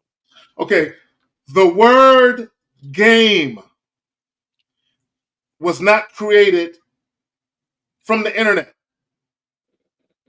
Game, the concept of game, it predates all of us. It existed before all of us was born. It predates all of us. The problem with these goofy ass internet nerds is they think the concept of game came about like 10 years ago. No, you fucking idiots. It predates us. So this notion, there's all these different types of games. No, either you got game or you don't. Yeah. Period. It ain't no 1970 game, nigga. 1990 game, early 2000 game, post-COVID game, pre-COVID game, AD game, BC game. Come on, man. Dumb motherfuckers. No, and that's the thing. Guys got a question for you, Q. We got y'all covered. No, that's the thing, Zach. That's it's pretty amazing about a lot of these guys out here. They ask for an answer, but they just can't accept that they're just not the guy. They can't accept that. They're just something about them that's really awkward and odd. And the moment that their tight pussies get mad, they just like get out of sorts, man. But again, like I say, Zach, game is not for everybody, Zach, and everybody will not be able to get it. Matter of fact, I just say for a lot of guys out there, they need to just find a good, wholesome woman. You see what I'm saying? Yeah, and let me just say this. Let me just say this. I want people to understand. Game is omnipresent. Game is infinite. But the word game or the concept of game was something that started in the community. It started with how it's used today. But again, you have idiots that try and reinvent the wheel. Idiot, the wheel is already round. You have these idiots on the internet trying to make the circle back into a square. It's already round. You ain't got to reinvent it. But go ahead, man. Yeah, and that's what we always I think for all you guys out there, the lines are open if y'all want to call in. That's why we talk to y'all guys out there. This is why it'll be hard for many of you guys out there to find a good solid relationship with somebody, because a lot of y'all guys are just not built on that shit. You know what I mean, Zach? It's just a lot of people just they don't know how to handle a woman. You know what I mean? They don't know how to talk, communicate, or lead a woman to want to say, okay, I have no problem with you seeing somebody else. Matter of fact, women got shit to do sometimes, Zach, and they like, you know what? Hey, do what you do. We're cool. I love busy women. I love when women are busy.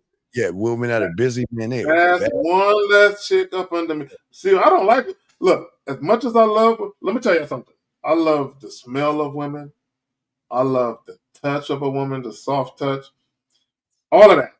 But I do not like women up under me, dog. I do not like that shit. I like my motherfucking space. I like my time. So if I'm dealing with women and they're busy, I'm like, yes. Because Steve, sometimes your attention is highly sought after. You're required. You know they say paging Dr. Williams. You know what I'm saying? You're always on call. That's what you feel like and shit.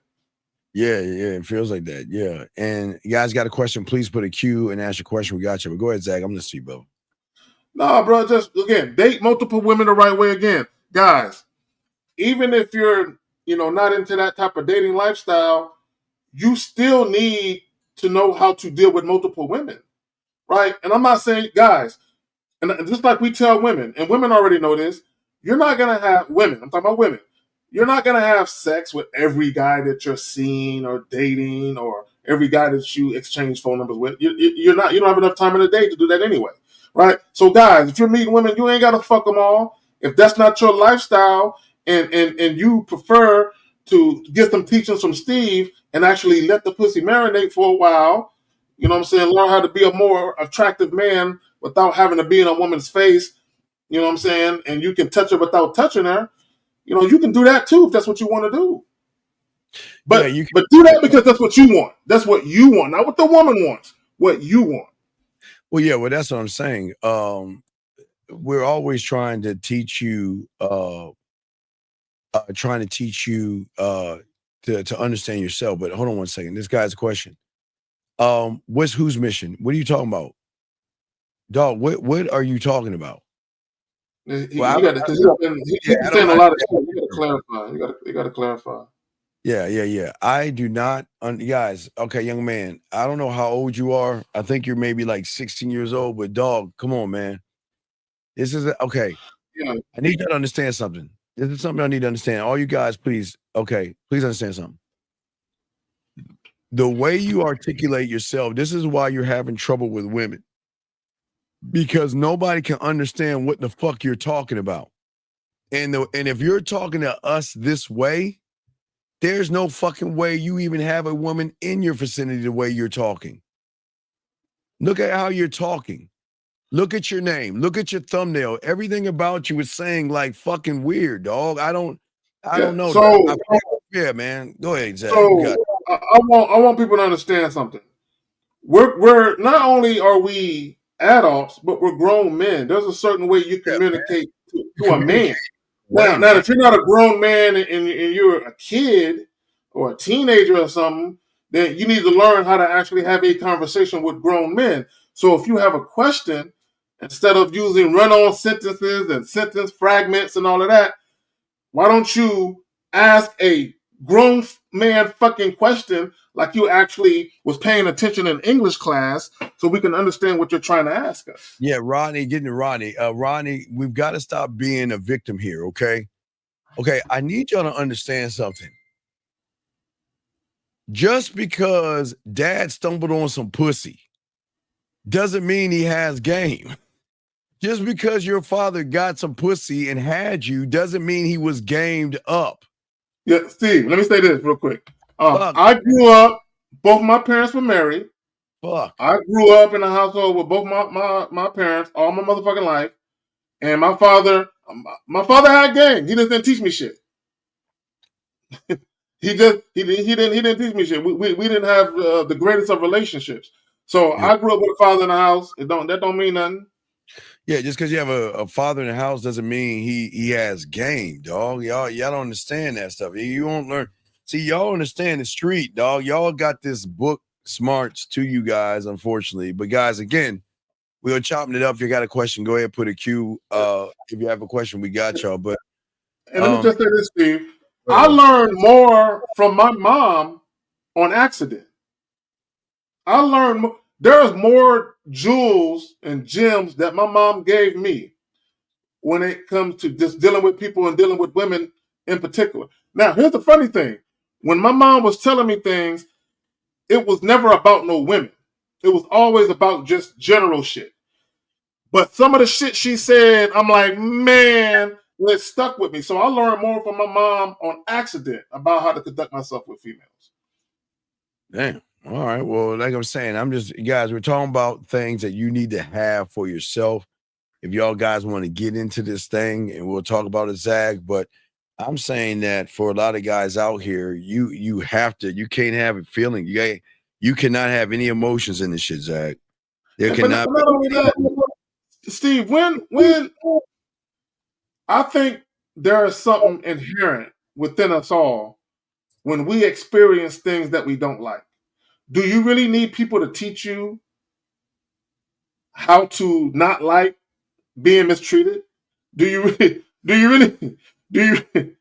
really need someone to say, "Hey, bro, don't let her try and stab you with that knife, bro. You need to move, bro. Don't let her throw hot grits on you on purpose, bro. Get up. Why are you just laying there for?" I mean, do you really need someone? Does someone really need to tell you to not allow people to mistreat you? Because Steve, I saw shit as a youngster, and I said, "Never me. I would never be that guy." I just saw shit with how guys was moving with chicks, and I just said, "Never me." Just on some, I can't see myself, being a sucker like that. Yeah. I just I think a lot of y'all young men just need a little more guidance and help. I think some of you guys out there are just you just gotta care, Steve. I've been an arrogant motherfucker since I was knee high to a grasshopper. Yeah. Bro, since I was a little kid. Since I was a little fucking kid. Bro, look, let me tell you something. Real talk. I was living in Severn, Maryland. Severn Elementary. I was in the 2nd grade, Steve. I was 7 years old. I had 2 girlfriends.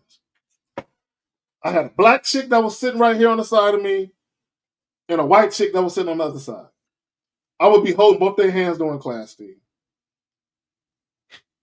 You know what I'm saying? 7 years old. When I was 8, I had a girl try to sneak me into her house, dog. At 8 years old, dog. Steve, Yeah, I'm an arrogant little motherfucker, dog. I've always been an arrogant little motherfucker, dog. So, but go ahead, man. I just had to say that shit. Yeah, and again, I think some of y'all guys out here, y'all got to understand, you're the problem. Part of me wants to answer R's question, but I don't know. I just can't believe that he's actually a real person, man. I just can't believe I just can't believe somebody would ask the question that he's asking or making the statement that he's making, because it just doesn't. It's not making sense. The math is not mathing. It is not. But Zach, let's talk. Well, my thing is, women love sex, and here, this is what I want guys to think about. Not only do women love sex, but women are also willing to do it without being in a relationship. So not only do women love sex, but women will be like, I don't need to be in a relationship. I don't need to love you, nigga. You know what I'm saying? So guys act like they got to do this song and dance for chicks. And here's the thing, and Steve, we talked about this. Guys, there will be women that you encounter that are looking for a relationship. Okay, listen to me, guys. There will be women that you encounter that are looking for a relationship. Here's the mistake that you make. Guys, listen to me. Just because a woman is looking for a relationship doesn't mean she wants one with you. It don't mean that. All you guys, some of you guys want to be booed up. Do you want to be in a relationship with every girl you run into? No. Neither do women. They don't want to be in a relationship with every guy that they're entertaining. No. So why are you coming with that kind of energy? Well, I think a lot of guys. Yeah, go ahead. My bad. Real quick. I had a client, and I hope you don't mind if I tell this story. No one knows who you are. You good? Go ahead. No, you go. He took a woman out on a date. He's in his 20s. He took a chick that was in her late 30s.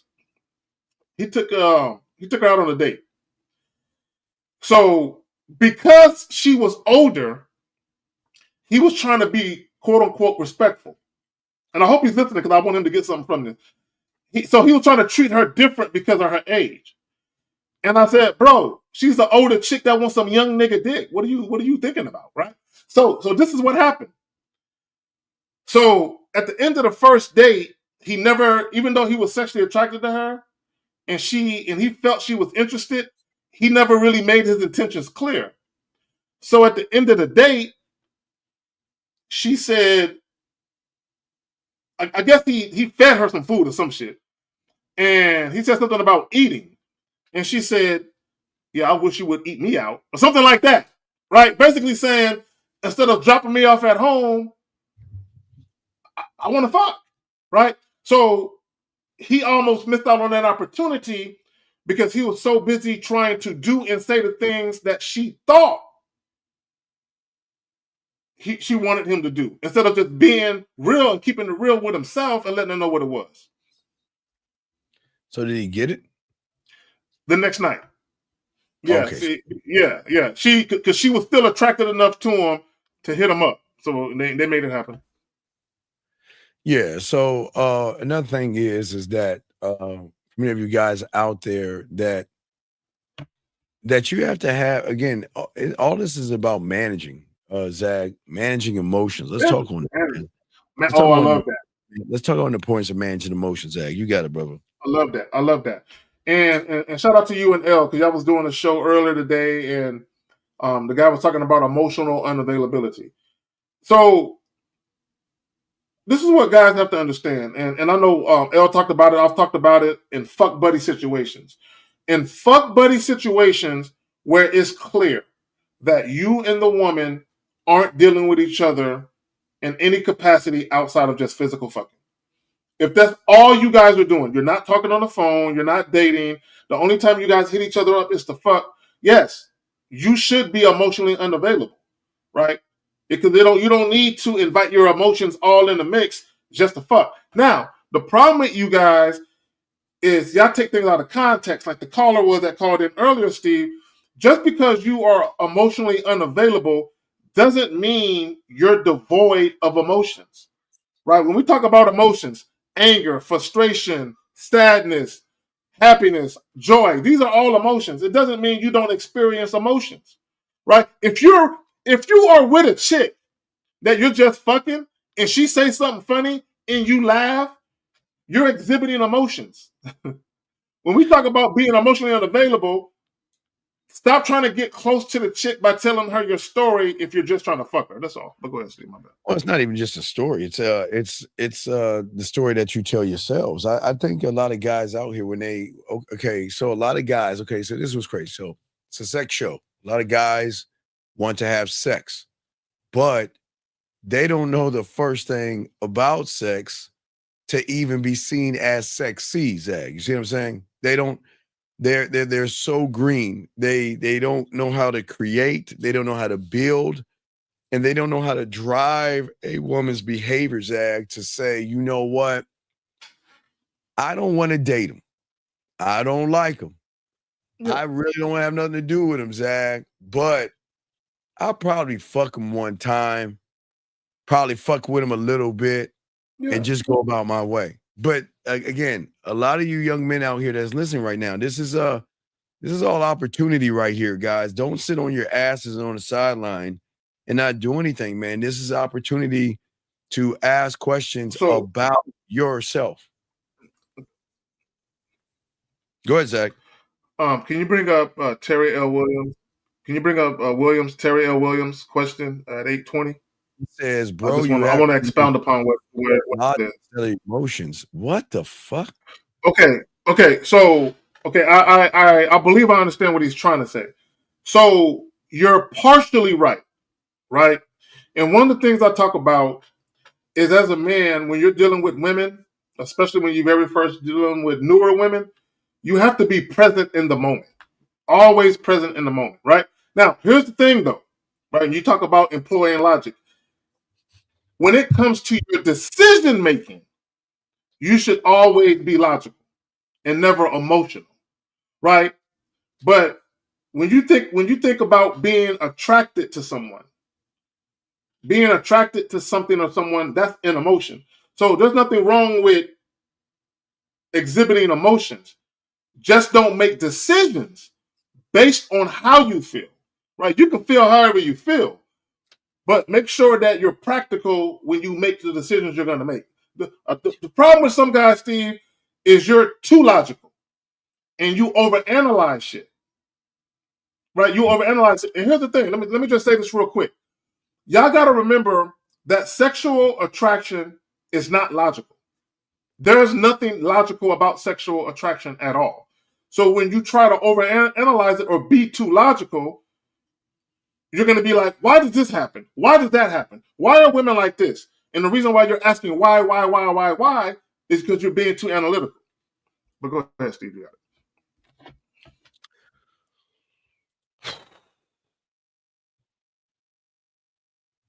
Put my earphone back on because I was kind of shocked by it. Okay, so gentlemen, I want y'all to read this.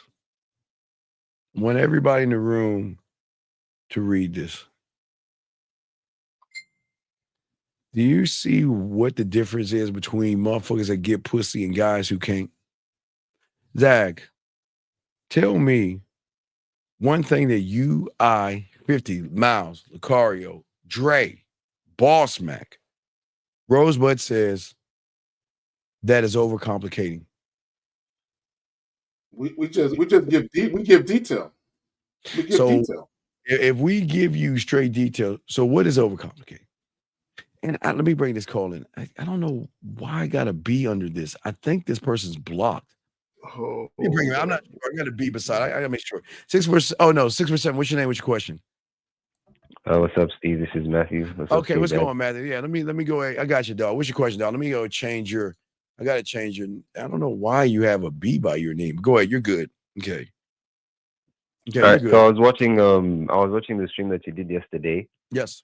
and you mentioned sexual communication. If I remember correctly, you said what you guys are lacking is sexual communication. Could you like expound on that? Could you like break it down for me so that I can get a better understanding of it? Okay, sexual. All right, and I throw the Zag as well. Sexual. See, okay. Sexual communication isn't what you think. See, young guys think sexual communication is talking about nasty. sex.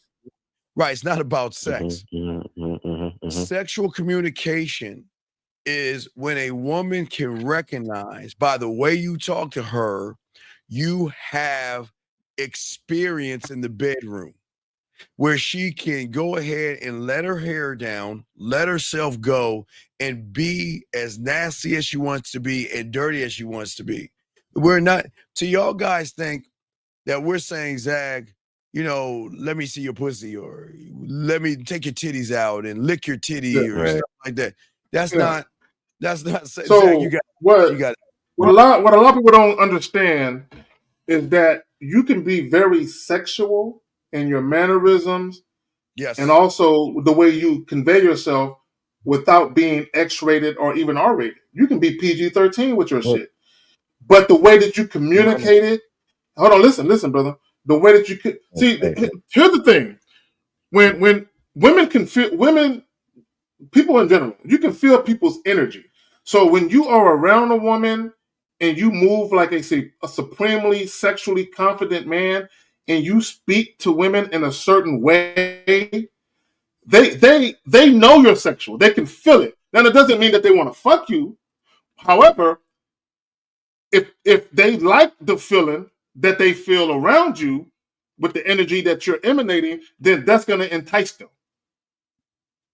But go ahead, Chaka. The woman is able to see this through your actions and the way and like your words. Well, it's everything. Guys, look real quick. It's everything. It's everything. When women are in a situation with a man they're just meeting, right? They're just laying eyes on you for the first time. They're just conversing with you. They're paying attention to everything about you visually, everything about the way that you speak, the way that your voice sounds, what you're saying, your topic of conversation, how you respond to her, whether or not you're the type of guy where you're decisive or indecisive. They're paying attention to all of this, but it's happening like that. Like they're not thinking about it. It's just happening, right? So when you first walk up on a woman, you're being assessed for sexual desirability, whether it's a conscious or a subconscious thing on a woman's part. You're being assessed right now. Yeah, so most of y'all guys are trying to manipulate. That's the problem. A lot of y'all guys are being disingenuous with women because you're trying to manipulate them out of their pants and get them to open their legs. We're not trying to manipulate them. We're influencing, we're giving them something that most women have never had before in their lives. And it's the one thing they appreciate us for, and that's free will. You also, what's that? Right. So like when you mentioned manipulation, right? You also mentioned that we think that we're manipulating her, but she's controlling she's a puppet controlling a puppet. No, right. Okay, look at it like this. You guys think that they're dumb enough, so you manipulate. You think that, okay, well, I'm a pretend I care about what she does for a living, or I'm gonna pretend to be nice, right?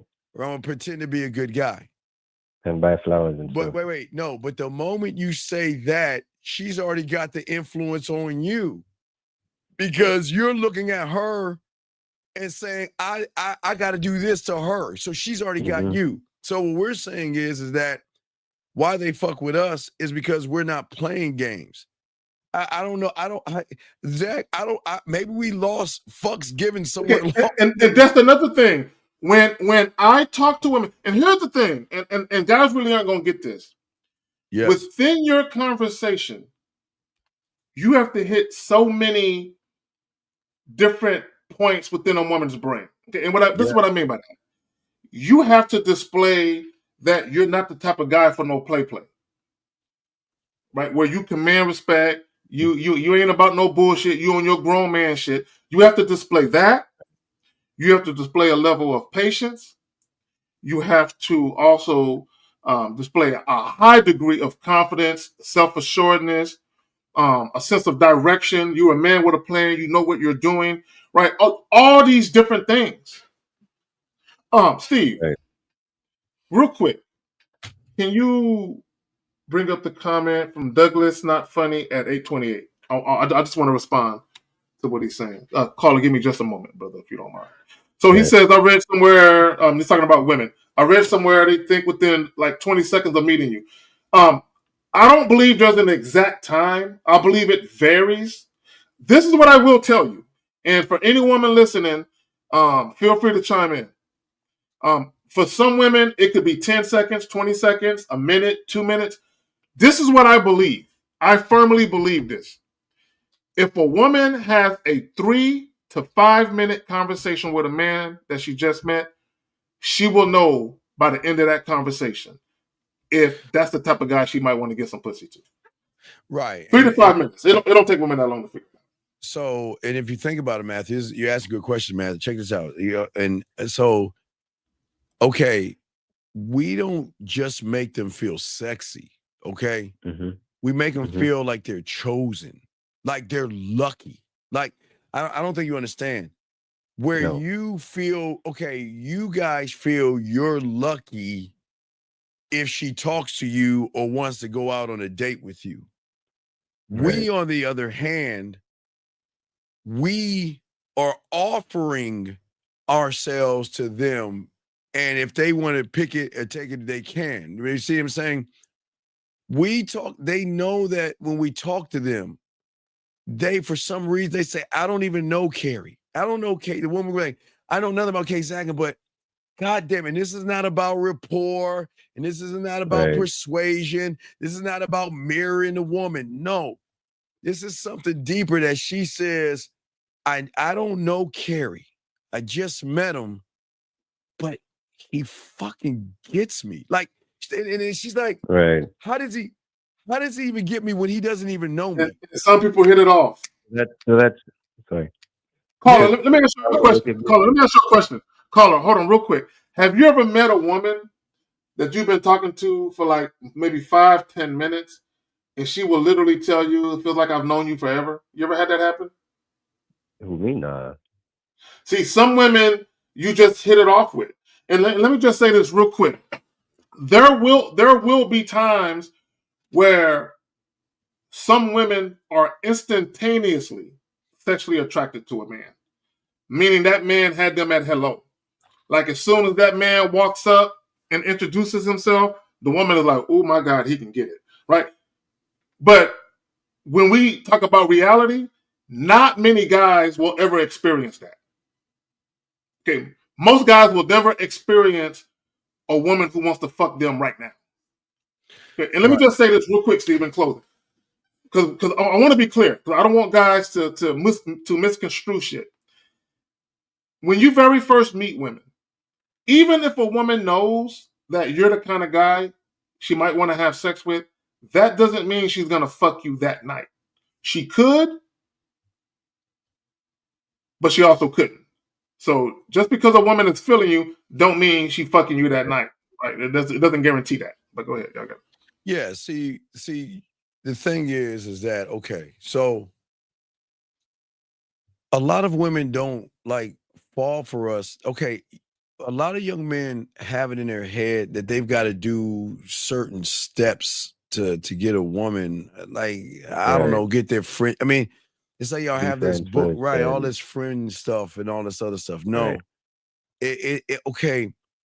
The thing that Zag has, that I have, and so many have that most people don't understand is that we're great lovers.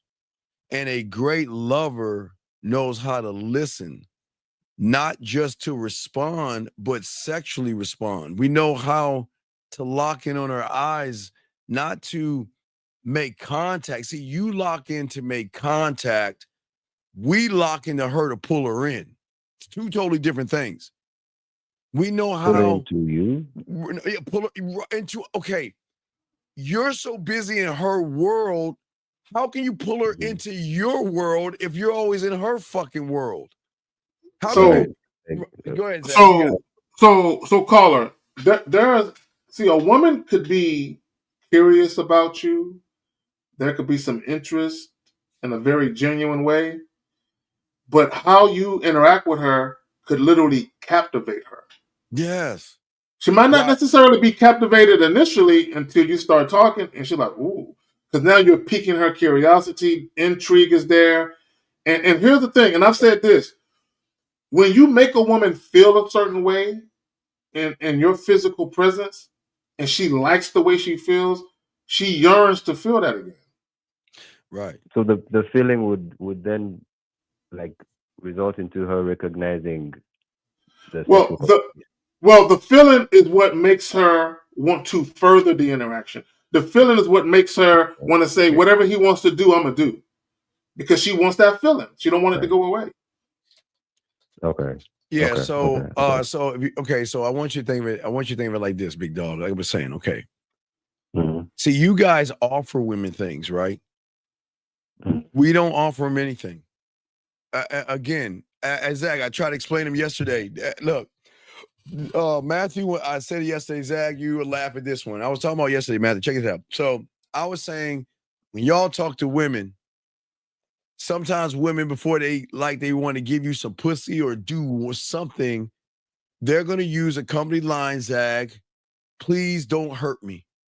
Please don't hurt me. Right. And y'all motherfuckers are going to say, Right. I'm not, you know what Zach and I going to say? You're going to get hurt. I mean, I heard that shit a couple. Right. I'm going to hurt you. Hey, let me listen to me. I'm being dead ass serious. I'm going to hurt you because, let me explain something. Because what I'm offering you is something you've never had. And that's a version of love that feels real. You're going to fall in love with me. You understand? And it's going to hurt you. See what I'm saying? Hold on. I'm throwing to Zach a second. See what I'm saying, Matthew? See, you guys think that, okay, I'm about to get some pussy.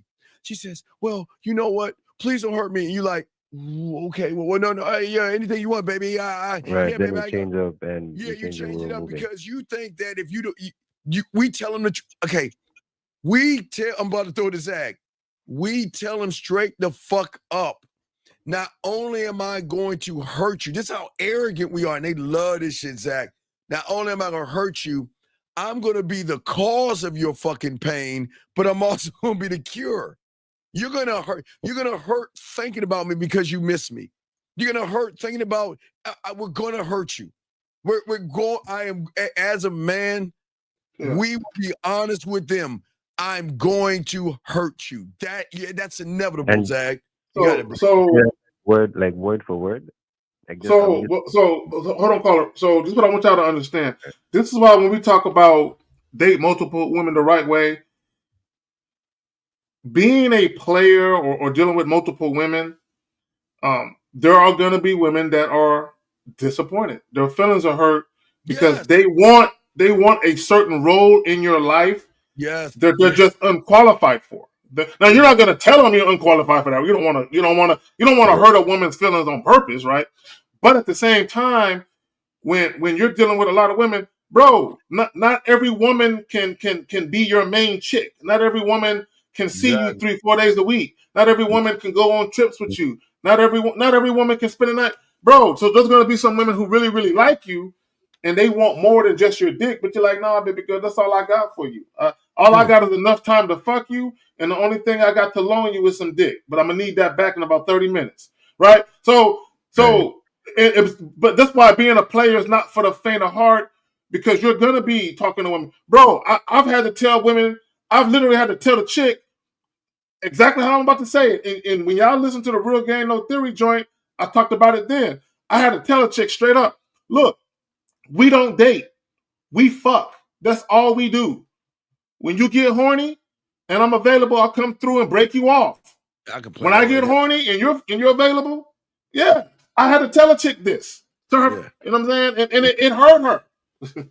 Right. So and what y'all miss in all of this until y'all learn the game is that they're not falling for us for who we are because they don't know us yet.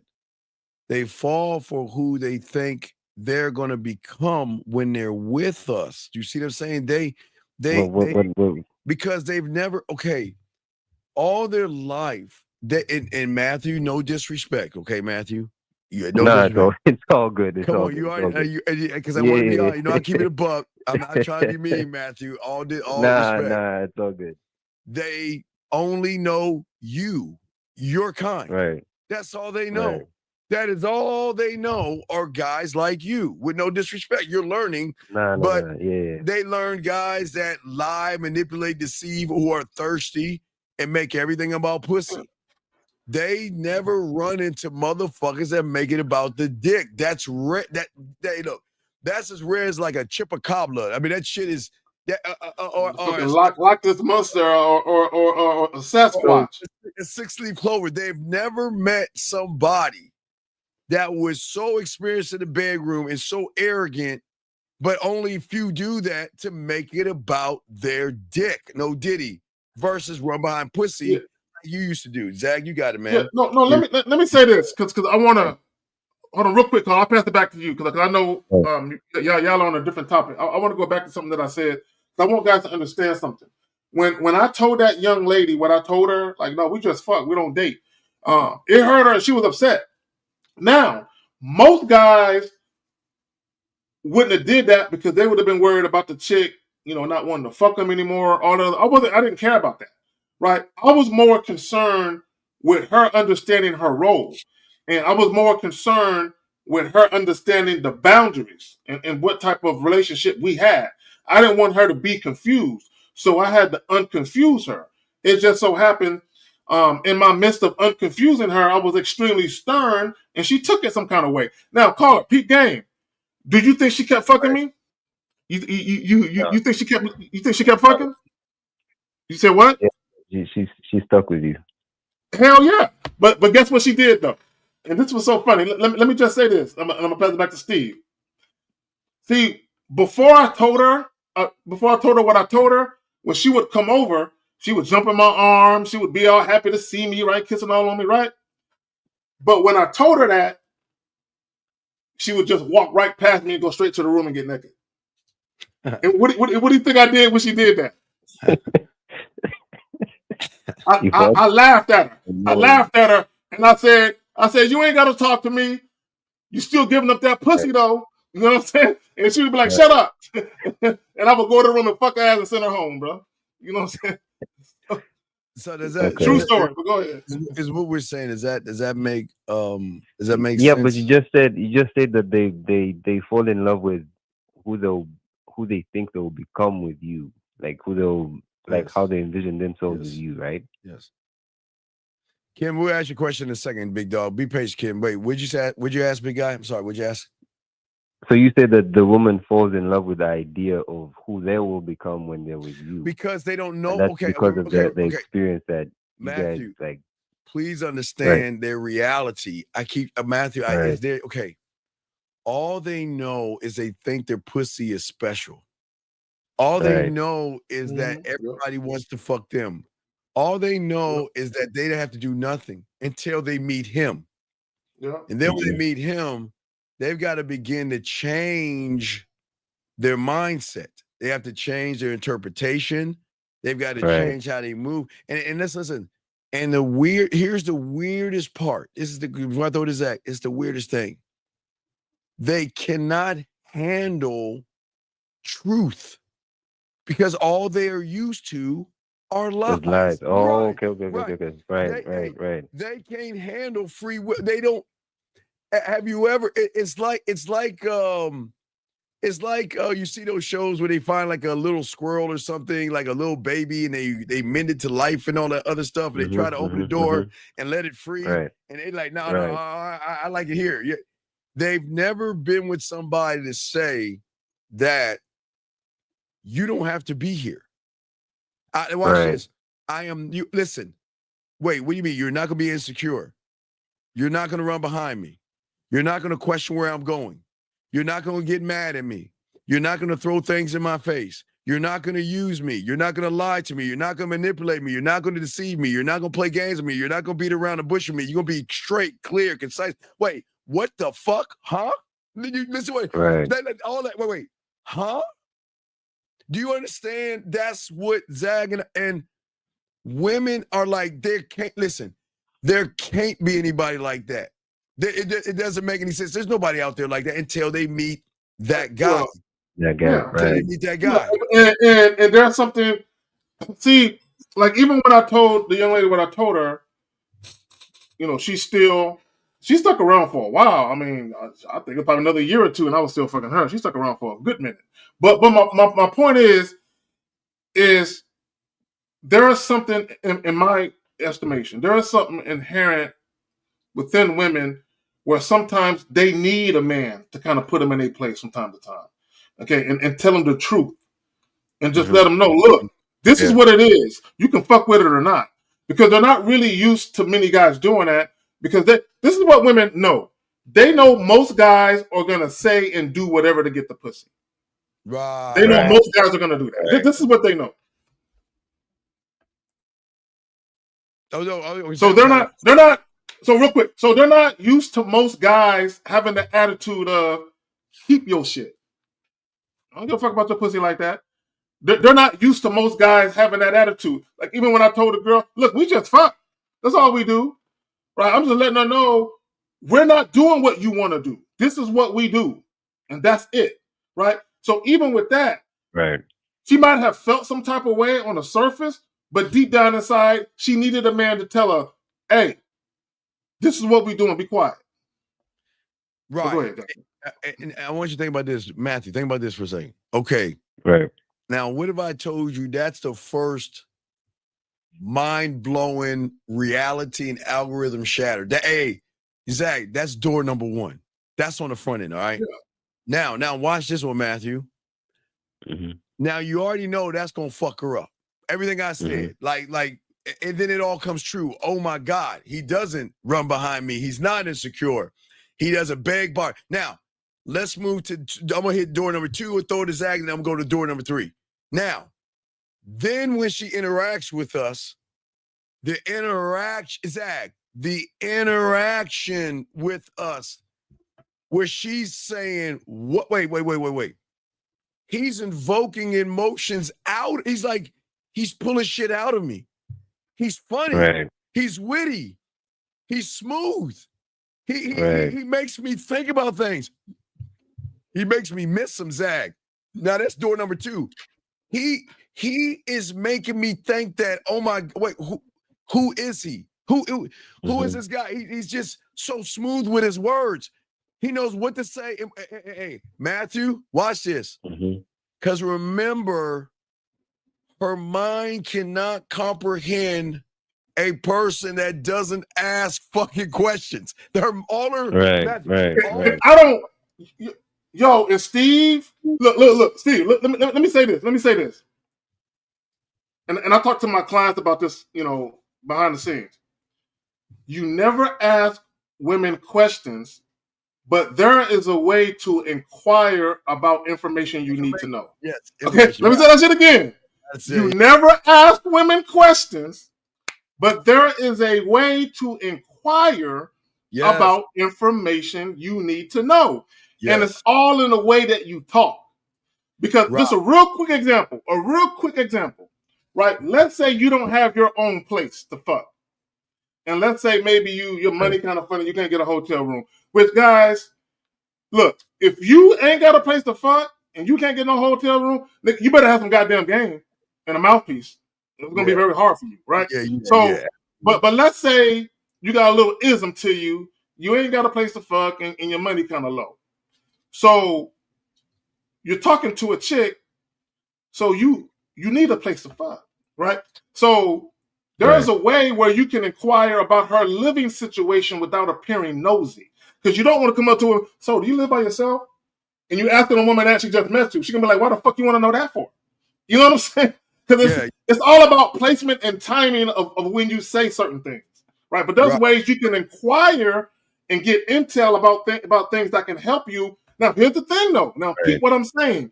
Right. You needing to know whether or not she has her own place so you can fuck is part of your mission. It's part of what you're trying to do. It has nothing to do with her.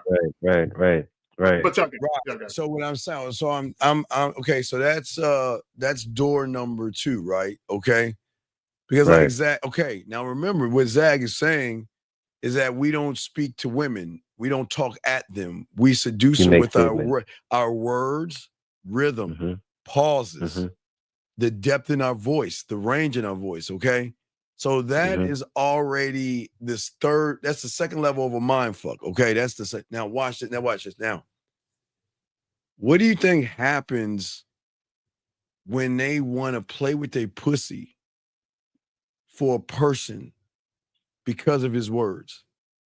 To a point where they want to come and they can't wait to do it. Power of words.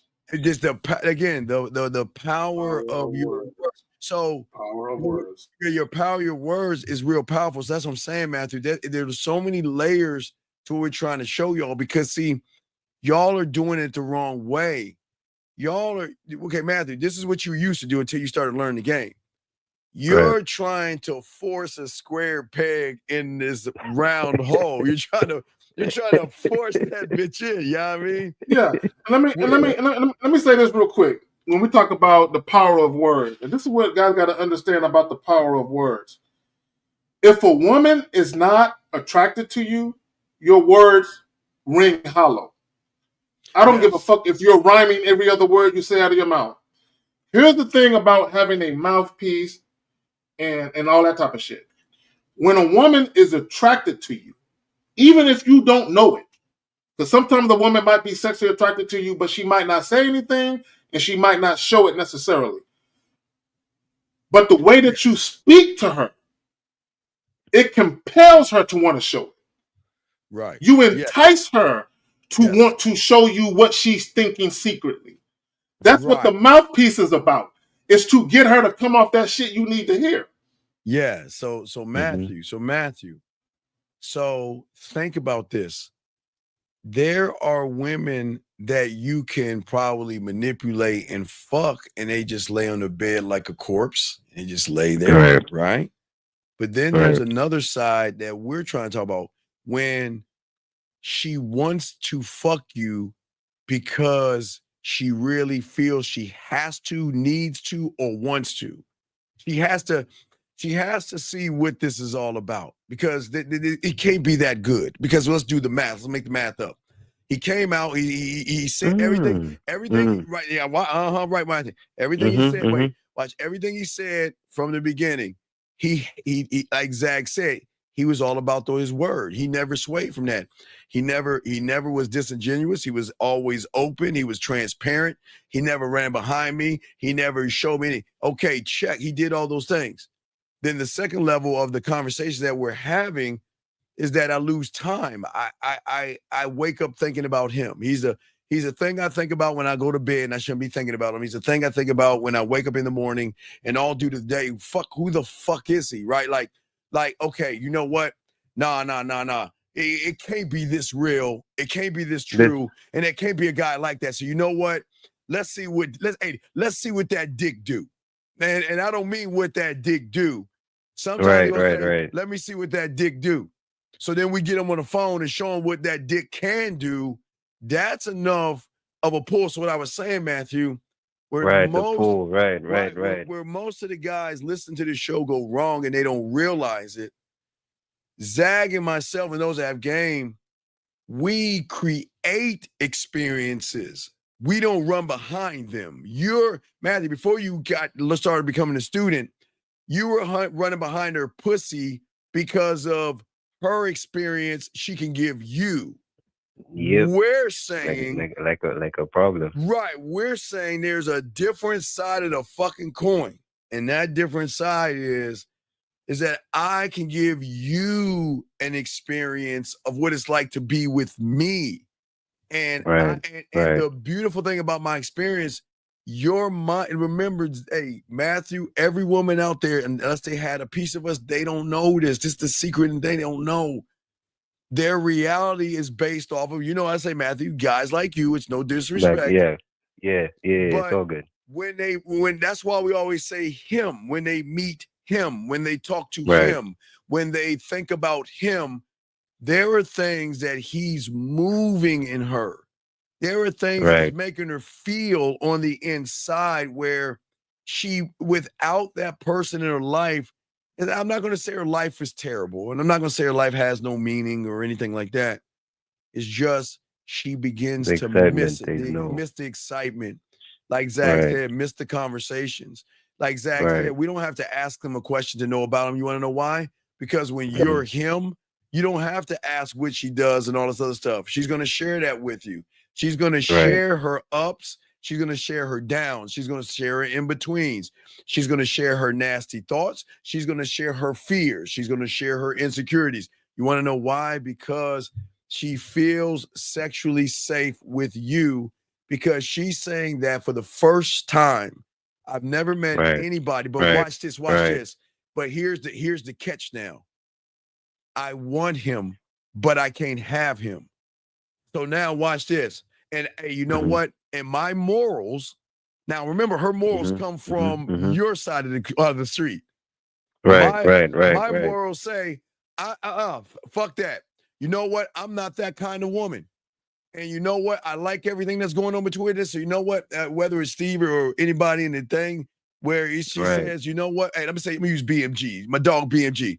BMG's that guy. She said, BMG, you know what? I really enjoy everything with us.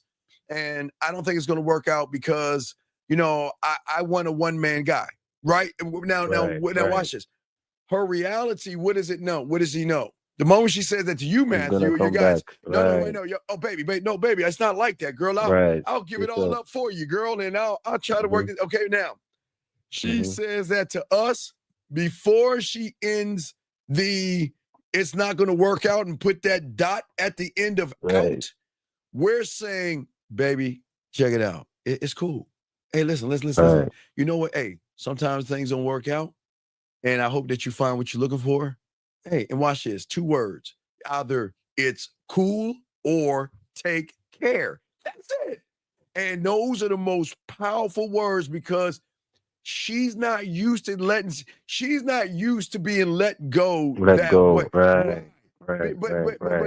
But watch this. But she knows why we talk that way, because of everything she adds it up. They've been nothing but honest. They've always kept it a buck. They've never lied. I knew what he was when I met him. I knew he had other people when I met him. I knew what I was with him. I knew he didn't want a relationship. And just because I want one, okay, remember we told the other guy, just because you want to fuck the woman doesn't mean she wants to fuck you. Right. Well, it's the flip with our side. Just because she wants to marry Zag, just because she wants a relationship with Zag, just because, hey, watch this. Even just because she wants to fuck Zag, spend time with Zag, doesn't mean she gets Zag. Because guess what? You got to work and earn. See, y'all understand the beauty of this shit. The woman, like Zag said, you got to earn Carrie K. Zagging. You just can't. See, she can, Matt, no disrespect, Matt, because you know what I mean? Hold on, real quick, Steve. I want to say something real quick. I want to say something to what's her name? I think Stephanie. She said the well will run dry. And Stephanie, you're right. Okay, here's the thing. The well will run dry. What you talking about? She's talking about, I guess, if you're dealing with multiple women and all that other shit. Yes. So we are well aware of that, and that's fine. See, guys, here's the thing. Let me say this. I forgot what time it was. I'm just responding to somebody else's comment. That's all her comment. But let me say this real quick. Let me say this. This is what guys have to understand. If you're going to be dating multiple women, there will be women who get tired of just being fucked by you and they want more. and you're not giving them what they want, so they leave. Let them leave. So what? Deal with other women. They're going to be, real quick, Steve, there's going to be other women where you're dating multiple women, but they're dating other guys too. So they might be dating a guy that's willing to give them something that you want. So they're going to start prioritizing that guy above you, and that's fine. Let them go. Right. And Stephanie, appreciate the thing. But with Stephanie, listen, baby girl, listen. Now, Matthew, I remember what I said. Stephanie, you're right. The well's gonna run dry, but your pussy would never be dry around a real motherfucking man. Number one, but you don't understand that. So guess what? When her well so-called runs dry, and let's say Stephanie says, "Hey, Steve, you know what? I'm getting sick of this. I don't like this anymore." And yes, we say, you know what? Hey, Stephanie, it's good, it's cool. Go do your thing. Matthew, okay, understand this. We just brought her into a brand new reality, steak. Where do you think the fuck she's going back to? Baloney. So no, now watch this. This is a game. It's a comeback. See, Stephanie is going to think like women do that, yeah, the well is going to run dry. You're not going to like it. But Stephanie, where do you go when you go to the top of the mountain? There's only one way you can go, or go back to the average, basic, boring guy that has not only the well dry, but it was never wet. And you know that. And Stephanie, you're going to hate us for it, but you'll come back because you're going to miss what we brought to the table because you've never met a man that is straight honest with you. Everybody that you have run in, Stephanie, you know they have lied to you, manipulated, told you bullshit, played games with you and all other shit. When you find him, you'll go back to him because you will get sick of them. You see what I'm saying, Matthew? She'll get sick of them. And a lot of women don't understand that. They listen, nobody's saying that the well is not going to run dry. And Matthew, we never said that they're going to leave. Look, if you want to go, go. I mean, we ain't going to stop you because now watch. And this is what they can't accept. When they go, as they're walking out, somebody new is coming the fuck in. There's some other woman right now probably praying or lighting candles and saying, please let today be the day Stephanie gets that fucked up attitude. Please let this be the day that Stephanie says the well is running dry and she wants to move out of her spot. I'll take that position happily because I know what it's worth. And that's the thing you guys don't understand about Diamond Dick. And a lot of women don't understand that because they never really had a man. And when they have one, they don't ever want to lose that motherfucker, ever. They may go away, but they always come the fuck back because the feeling that we give them is so powerful, Matthew. Right. All right. Thank you so much for taking my call. All right. Great call, brother Matthew. We'll throw you back in. Great call, man. Great call. Guys, lines are open. Let's get to some of these questions here, guys. Lines are open. Sorry, Kim, we'll get to your question. He said, good evening, fellas. He says, I'm new to the show. I'm 25, and I got to admit that I'm afraid and I can't get women. At the age I'm at, should I date? Okay, sir. Sir, listen. We always tell you guys, we're not here to tell you how to live your life. We're here to put you in a prime position, young man, where you can think for yourself. That's what we're trying to get you guys to do. We cannot tell you what you should do, but I would tell you, if I were you, I wouldn't do anything because you're not equipped enough to not only handle a relationship because you don't have one with yourself, you're not ready to be a man and you're damn sure ain't ready to be a father. So what you need to do is you need to learn the game so you can learn to have a relationship with yourself and learn the value of your name. And then when you're ready to duplicate yourself because you're so proud of who you are, then you'll look for that person. But I would tell you, man, I would tell you, don't do it, man. You're not built on that. Okay. You're not built on that at all. Wait a second. Is there something going on that we need to kick somebody out? What's going on? What's happening? What's going on, man? What's happening, man? If there's a problem, let me know. We'll get rid of people. Zach, we got a question right here. I wanted you to answer it. So you just popped in, but here's this question right here. Okay, it says, good evening, fellas. New to the show, I'm 25, and I can't admit I'm afraid can't get women at the age I'm at. Should I date to potentially have children at the age I'm at? Okay, so first and foremost, you have no sense of direction. Right? You have no sense of direction. Yeah. You have no plan for yourself. Yes. None of that. All right. Because when you were younger, if you knew based on your personal beliefs and your values and all of that, if you knew that being a family man was something that you was going to potentially explore, you should have already been putting yourself through the process of learning how to deal with women adequately, right? So you've been derelict in your duty and even setting up a situation where you know how to be a good judge of character, where you know how to properly select and deal with women, right? And your fear is to your own detriment. So shout out to Jay Roman. He says you're a passenger in your own life. Your fear has crippled you your whole life. You've been enslaved by the shackles of your insecurity your whole fucking life. You have yet to even know what it looks like to live life because of your fear. Why are you afraid of women? They're women. I mean, I get it. They bleed once a month for like 5 days and still manage to survive that shit. I don't know. I don't know how they do that, right? But they do, right? So I don't know how they live. How the fuck how do y'all live after losing all of that shit? Anyway, let me stop. So look, but God damn it. See, go ahead, man. Anyway, let's get to the next question, guys. You have a question, put a Q. Let's keep going. KM says, when you have game, are your emotions easier to manage because you have less? Okay, sir, there's nothing wrong with having emotions. There's nothing wrong with that. Okay.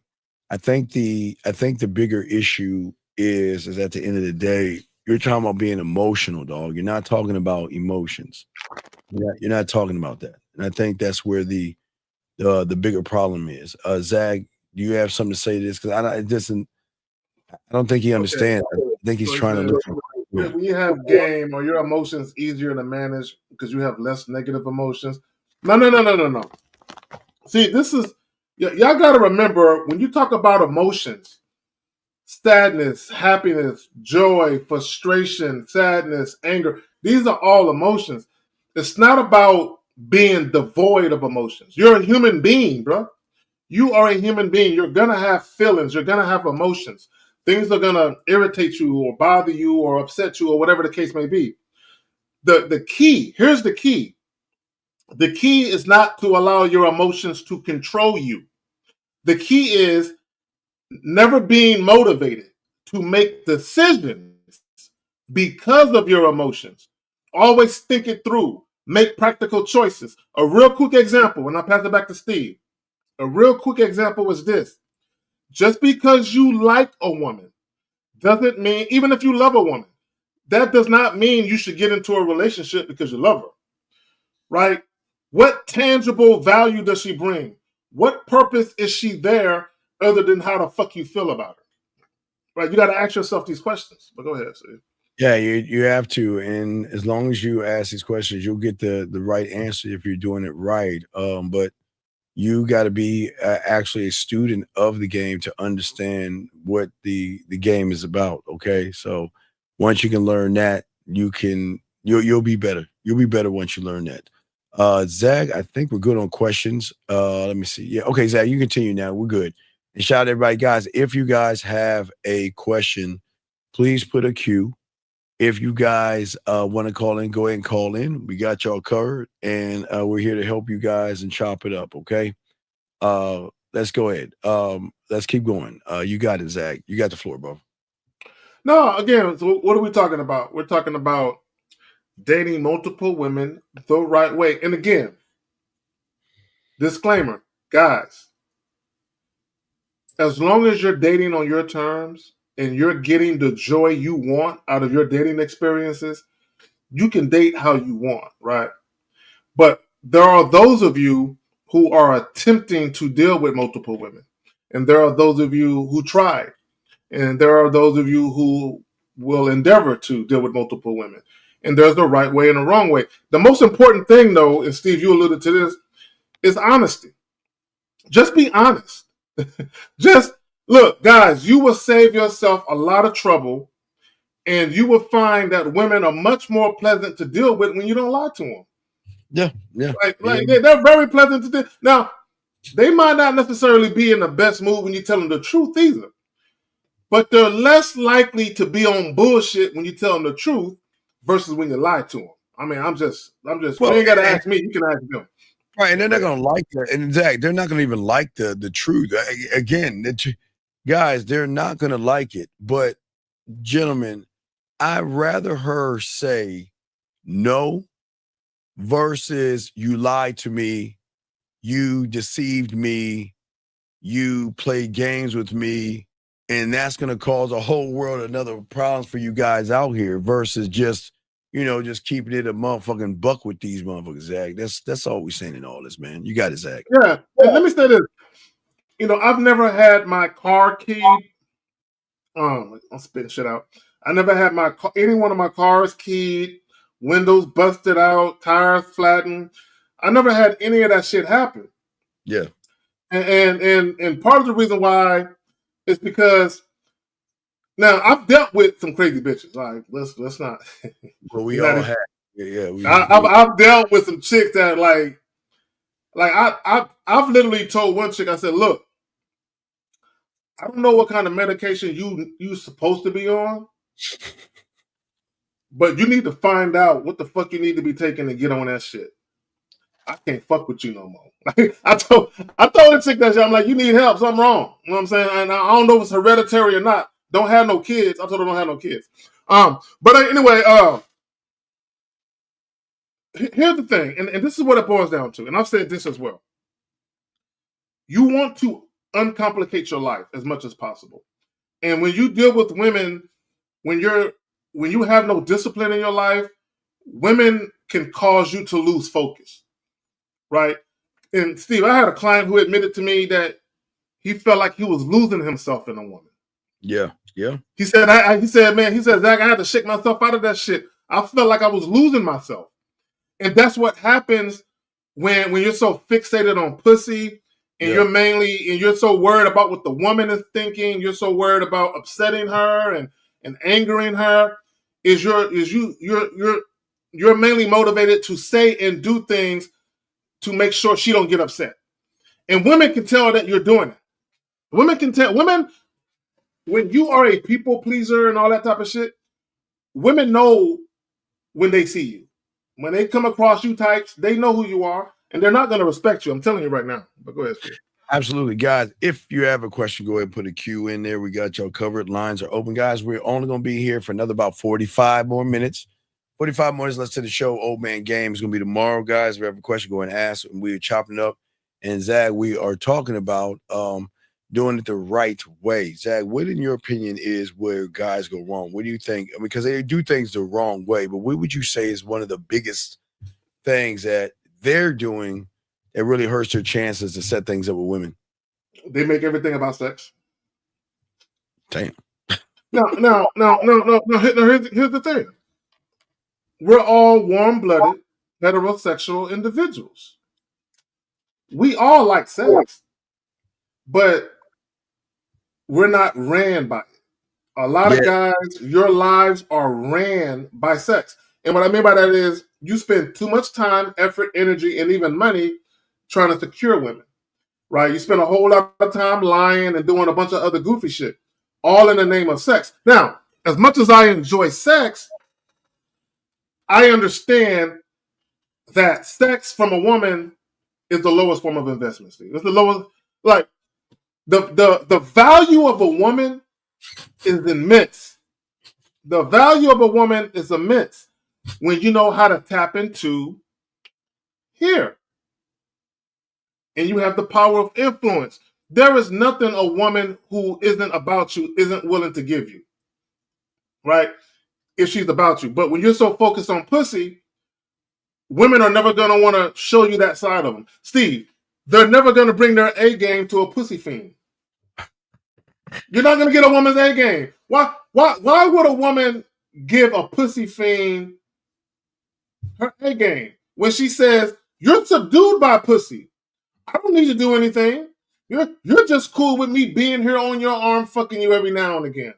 Why on earth would I have to do anything else but be here and look cute when that's all you require of me? Yeah, and I think the requirements, Zag, should not be of the woman. The requirement should be of what it is, the expectations, not of the woman. I think like the caller we had before, Zag, I don't know. Again, I don't understand why people think just because they want to do something with somebody, Zag, that somebody wants to do something with them. That it just doesn't math up to me, Zag. Well, guys, for the most part, are horrible at reading the room, Steve. Yes. They're horrible at reading the room. I came across a Facebook post where a guy was complaining that when he give women compliments, he said, I'm not trying to fuck them to giving you a compliment. And he was upset because I guess the women had an attitude or they weren't responding in a positive fashion to his compliments. And one of the ladies said, every time a man gives me a random compliment and I try and be friendly and be appreciative of his compliment, it always leads to me trying to get rid of him for 10 minutes. Yeah. You know what I'm saying? Oh my gosh. See, women they've never really experienced genuine compliments before. Like Zach, we give genuine compliments because most guys give false compliments because they want and they have an agenda. Yeah. But our compliments carry weight because there is no agenda behind what we're saying. It's like Zach said, they earn it. Guys, everything that a woman is doing with us, they are earning that shit. They're not getting it for free. There is no free in all this stuff. And that's the beautiful thing, Zach. When we compliment somebody, which is rare, but they deserve it. Like when they do something right, you know what I mean? When they're moving the right way, that's when you say, you know what? I see how you move, and I like that. You know what I mean? That's sexy to me. I like that. See, and here's the thing. I hear an echo. I wasn't hearing it before. But anyway, so here's the thing, Steve, right? Women, regardless of what guys got to say about women still want to enjoy men. Yes. They still want to, but here's the thing, guys. They actually want to enjoy a man they respect and like. Yeah. Where that man also respects and likes them. Yes. If you ask any woman, they would want a real, genuine situation with a dude. If you ask any woman who's sensible, they would be like, hell yeah, I want a real, genuine situation where a dude always keep it real with me at all times. He's a dependable, reliable, consistent man. He's not a fucking liar. He does what he say he gonna do, and he where he's supposed to be when he's supposed to be there. That's not a hard ask. Yeah, no doubt. No, real quick, guys. Lines are open. Ask questions. We'll be wrapping this up soon, guys. If you have a question, go put a queue. Lines are open. But yeah, that's what I'm saying. The genuine part, gentlemen, to even begin this is that when a woman recognizes that you're not trying to disrupt, you're not playing games, you're moving totally different.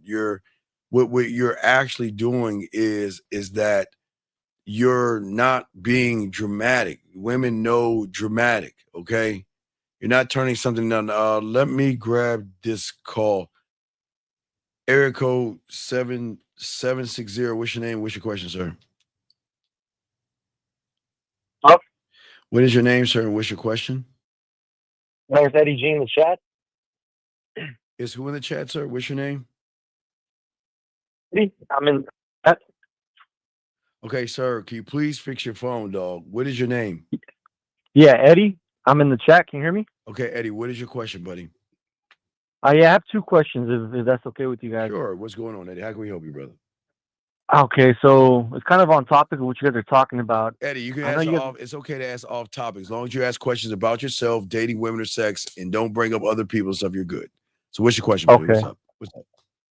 So my first question is, you guys are probably gonna chew my ass for this one, Okay, but is it stop. wrong Stop. to want to fuck with other women, but not want the other women to fuck with other men? Eddie, how old are you? Eddie, how old are you? I'm 28. Okay, why would you say we're going to chew you out?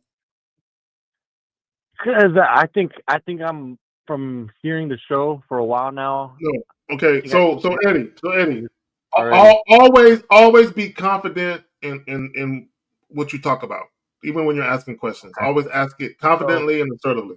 So you want to be with women. You don't want them to do anything, but you want to do everything. Pretty much, yeah. Well, sir, the world doesn't work that way, buddy. So, so this is what I would tell you. Okay. If you're dealing with multiple women and you want them all to only have sex with you while you're having sex with other women, highly unlikely that's going to happen. Now, if you're dealing with multiple women, maybe one. Now, here's the thing: I want people to understand something about loyalty. You can't bargain loyalty. You cannot negotiate loyalty. You cannot buy loyalty. If a woman makes a decision to not fuck anybody else while she's fucking you, that's her personal decision. Woo, I gotta get on that. It has nothing to do with you. A lot of guys, because of their ego, they want to feel like they're special. It has nothing to do with you, right? She just understands. She just has a different understanding of what she's willing to lose and not lose. But it's for her. Go ahead. Zach, Zach, you must be saying from Eddie's position. All right, Eddie, I'm gonna use Carrie K. Zaggin in this thing. Okay, ready, Eddie? Okay. Yes, sir. Okay, because you are very inexperienced in the bedroom. You have just showed her one of the greatest insecurities and feminine things by trying to tell a grown-ass woman what the fuck you want and don't want. So you already failed just off the thought, young man. Now I wouldn't tell her, Steve, but I would think it. Sir, she's gonna recognize it because you're gonna do something that's gonna show your hand. Yeah. Now, listen, your jealousy is gonna come out even if you don't say nothing at first. Okay, so watch this. So do you want to know why women will fuck Carrie K. Zaggin and he doesn't have to say that? Do you want to know why they would be loyal to him and he doesn't have to do anything? Why do you think that is? Because he doesn't give a fuck. And what else? Because he knows how to fuck. And what else? Because he got game. Oh, you motherfucking right. Exactly. Exactly. So what that means for all you guys out there, that means that she knows he has vision, authenticity. She knows he's decisive, ruthless. She knows that he knows how to intrigue her. He knows how to move her. He is very consistently consistent. So what you're going wrong with Zach goes right is that you're in your head trying to set an expectation on a woman. We don't set them motherfuckers on women at all. The reason, if you want to go fuck with somebody, go ahead. And guess what? After a while, call the next question. Think about this. You remember when you got your license? Yes, sir. Okay. And you remember when you first got your license and your mom or your dad was like, man, I want to go to the store. I'll go to the store. You remember they like, hey, I want to get something. No, I'll get something to eat. And you grab the keys and they'll be like, okay, just go to McDonald's. Okay. And you turn the radio up, you start driving. I mean, you used to do that. Remember how fun that was? And then after a while, it was like, hey, can you go to the store? Oh, all right. You know what I'm saying? Yes, now sir. watch this. It's the same thing about what we're talking about. We give women free will. And you know what they say? Oh, man. Oh, shit. I still get to do the same things I could do. And Carrie K. Zaggin's not running behind me. He's not doing this. Oh, shit. I got it. Then after a while, she'll be like, damn, Carrie doesn't talk to me that way. And damn, Carrie doesn't make me feel that way. And I tried to offer this guy some pussy. He didn't know what to do, but Carrie knows what he's doing. You see what I'm saying? She's gonna come back. She's gonna go back to him. Hey, Zag ain't doing nothing. Hey, Zag just chilling doing what Zag does. And then one day she gonna say, "Can I have a conversation with you?" Listen. I know you told me that, do whatever I want to do, but I just want to be perfectly honest with you. I have really strong feelings for you, and you can do whatever you want. I just, it's you. You're my person. Zag, you got it, man. So, me personally, I don't believe in obligating a woman to sexual exclusivity. I've never asked a woman to be faithful to me, ever. I've never asked a woman that. Never. What I've experienced is women telling me they want to be faithful. Yeah. I never told a woman not to fuck nobody. I've never told a woman, because here's the thing. It's her body. That's her pussy. Now, when I'm in it, I'm running that. You know what I'm saying? And she might even tell me this is your fit. You know what I'm saying? She might say that, but that's her body though, right? So ultimately, she is the last line of defense when it comes to who she allows to touch her. I have nothing to do with that, right? So now, here's the thing though. Here's the thing. When you try and obligate women to sexual exclusivity, what you're saying is you are afraid of losing them through sex. Yep. Oh, yeah. Listen to what I'm telling you. When you try and now, if a woman wants to be faithful to you and you want her to be, I'm not saying there's anything wrong with that. But when you try and obligate a woman to that who isn't a willing participant, I want a woman to willfully want only my dick and my dick only. I don't want to try and make her do it, right? So now, when you try, let me finish my thought real quick and I'll pass it to you. When you try and obligate a woman to only fuck you and only you, you're saying, I'm afraid you're going to find someone that can fuck you better than me and you're going to leave me for them, right? That might not be what you're trying to convey, but essentially you fear something happening via the sex. And regardless of what guys think, it's very unattractive to women when you are insecure about them, when you are afraid of losing them or something like that. That's not the thing. So call it real quick, guys. I got a question. I'll call it when I mention this. Why don't you want her to fuck other people?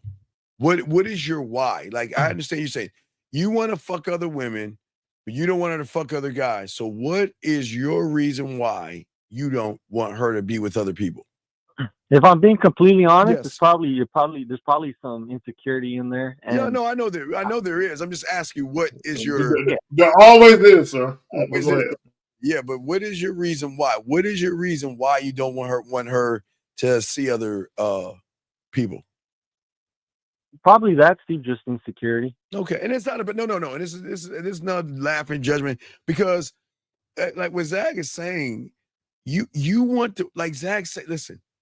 You want a woman to do the things she really does and tell you this pussy is yours. You want her. You want her to do that. Yeah. You want her to say to you that, you know what, you've never tried to force it. You never tried to. You know what? I've been mulling this over. You know, this pussy is yours. And when she says that, that means her pussy is more loyal to you. Now, it doesn't mean that she's not going to use her dildo. It doesn't mean she ain't going to use her fingers. Hey, and it doesn't mean she might not find another dick here or there. But that you are number one. Hey, when you come a calling, your first priority. But see, caller, in order for you to get over your insecurity, you've got to give her a reason to triple think, why should I or shouldn't I? Because if you give her everything, why, should I mess with that guy other than he's single? Yeah, and I've also heard you a lot of times that that like you should want her to fuck with somebody else so she can realize that you. Well, to be fair, both men and women, and it's not, because see, when you tell people to date multiple people, everybody, the first thing they think about is sex. That's the first thing they fucking think about.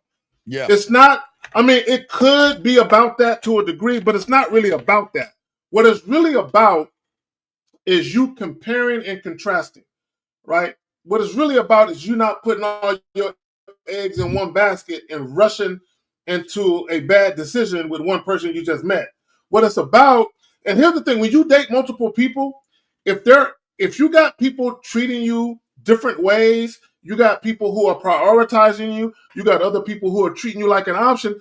Now you can begin to build what your standards look like. Right now that I've experienced this type of treatment, I'm never going to date women who don't come at me like this. And the reason why you can do that is because you got two contrasting things going on where one woman is sweating you and the other chick, you can barely get her on the phone. So you can clearly see the difference and you be like, I like this. So I'm only dealing with women who do this from now on. All the other chicks, I'm getting out the way. Yeah, you but you learn that from dealing with multiple women. But go ahead. Yeah, I know you got another question, but yeah, you just got to accept at the end of the day that women are talking to other people. I don't know why y'all think you're so special. Look, that they delete all the numbers in their phone. As soon as you meet them, they delete all the numbers in their phone. And it's just yours left. All right, Come on, buddy. man. What's your next question, big guy? What's your next question, buddy? Okay, I appreciate the answer for that one. And then the Thank second question is, I just recently got on Patreon with you, Steve, and I've been looking at a lot of the classes. Anyway, my second question is, it is a sex question. I want to know if that's okay. Hey, caller, this is a sex show. Please ask away. Yeah. We are. Caller, before you ask your question, just hold that thought. Let me just say this real quick before I forget. Guys, when you're dealing with women, unless you guys are in a monogamous, sexually exclusive relationship that both of you mutually agree to, assume that whatever woman you're dealing with is fucking somebody else. She might not be, but you're better off just assuming that. But go ahead, caller. All right, what you got, buddy? So, the second question is, I started fucking with this new chick, and it's good. It's going good. All right, wait, no, wait, we gotta slow it down. What does fucking with her mean? Are you fucking her or are you talking to her? We're fucking. Okay, so when's the last time you fucked her? Last week. Okay, what is the conversation like? Look at your phone. I want you to look at your phone.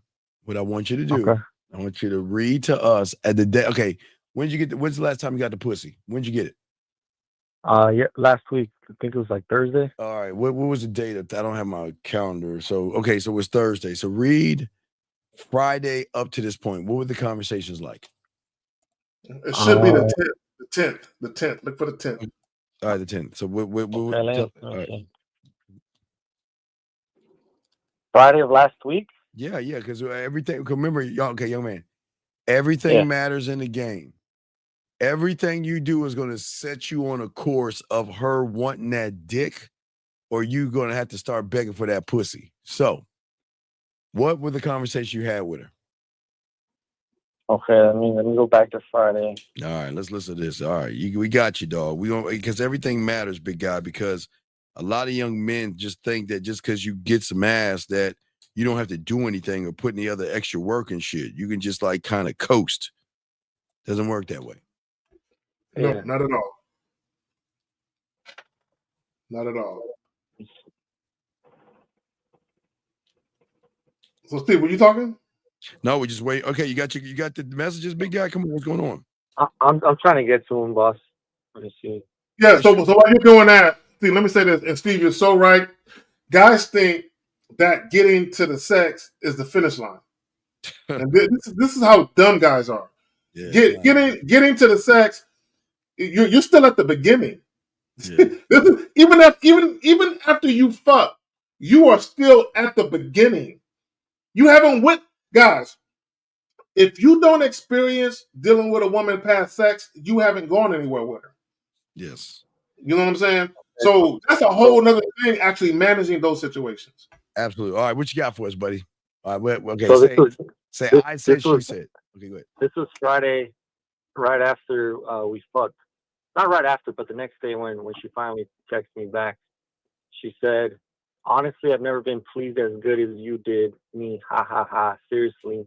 I guess you can say I was sensitive, but in the best way I'd ever experienced. The shakes too played a role, LOL. Go ahead. You said? And then I said, I know with time you'll be more comfortable with me, but I promise you, if you're able to lay in that pleasure and not run from it, I'm going to drive you crazy. Wait. Said, you kind of already do, laughing. Wait. So, correct me if I'm wrong. I'm just, maybe I'm reading too much into what she said. So this is what it sounds like she's saying to me. Something about driving you crazy, running from it. How long have y'all been fucking? How long y'all been having sex? Well, we've only fucked once last Thursday, and then I'm going to fuck her again tomorrow. Okay. That's where my question comes from, because I got Okay, a question about. hold on, real quick. Did you the last Thursday when you had sex with her? Did you spend a night with her? No, we got a hotel. I fucked her, and then we went our ways. Okay, no. Now, did she want you to spend a night with her? She wanted me to stay longer. So is that what she's talking about? Is that what she's talking about? What part? When she said something about driving you crazy, I hope you'll stay or something like that. Oh well, I was talking about or she was talking about like fucking. I was telling her like if she can lay in. Oh, she kept. okay. That's where my question's coming from. Is she kept like kind of crawling away when I was eating the pussy, and that's what I was gonna ask you guys. Okay. So she's probably sensitive. Was she climaxing when she was doing it, or was she doing it and she wasn't climaxing? So it's kind of embarrassing, but I'm not sure. Like she was. Okay. I was eating the pussy, and then she was. Okay. She was like obviously like fucking moaning and shit, and then like pulling herself away, and Okay. that's where the text comes. Okay, cool. So it could be a combination of things, and this is where communication comes in. It could be that she was having an orgasm and she's just real sensitive and she was moving away. Sometimes women do that. But it also could be that maybe if you're sucking on her clit, maybe you're sucking too hard, or maybe, you know what I'm saying, your teeth are grazing and shit or something. So just pay attention to what, you're doing with your tongue and your lips and all of that. But do you have the 5 plays or anything, any of our sex stuff? Yeah, I got the 5 play, but the question is just coming from like, if that happens again, knowing what she said in the text message, like, would it be appropriate to like hold her down and like not let her run, or does that make sense? Yes and no, but this is where you need to talk. See, so caller. So if you're gonna do that, one of the things you can do is you can kind of grab her by the thighs and say, "Hey," you can ask her, "Hey, am I being too rough?"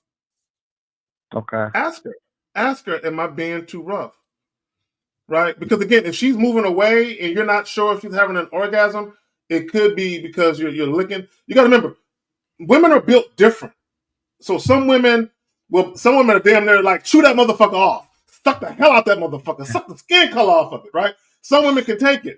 Other women, they want you to gently lick. And sometimes they don't want your tongue touching the clitoris directly.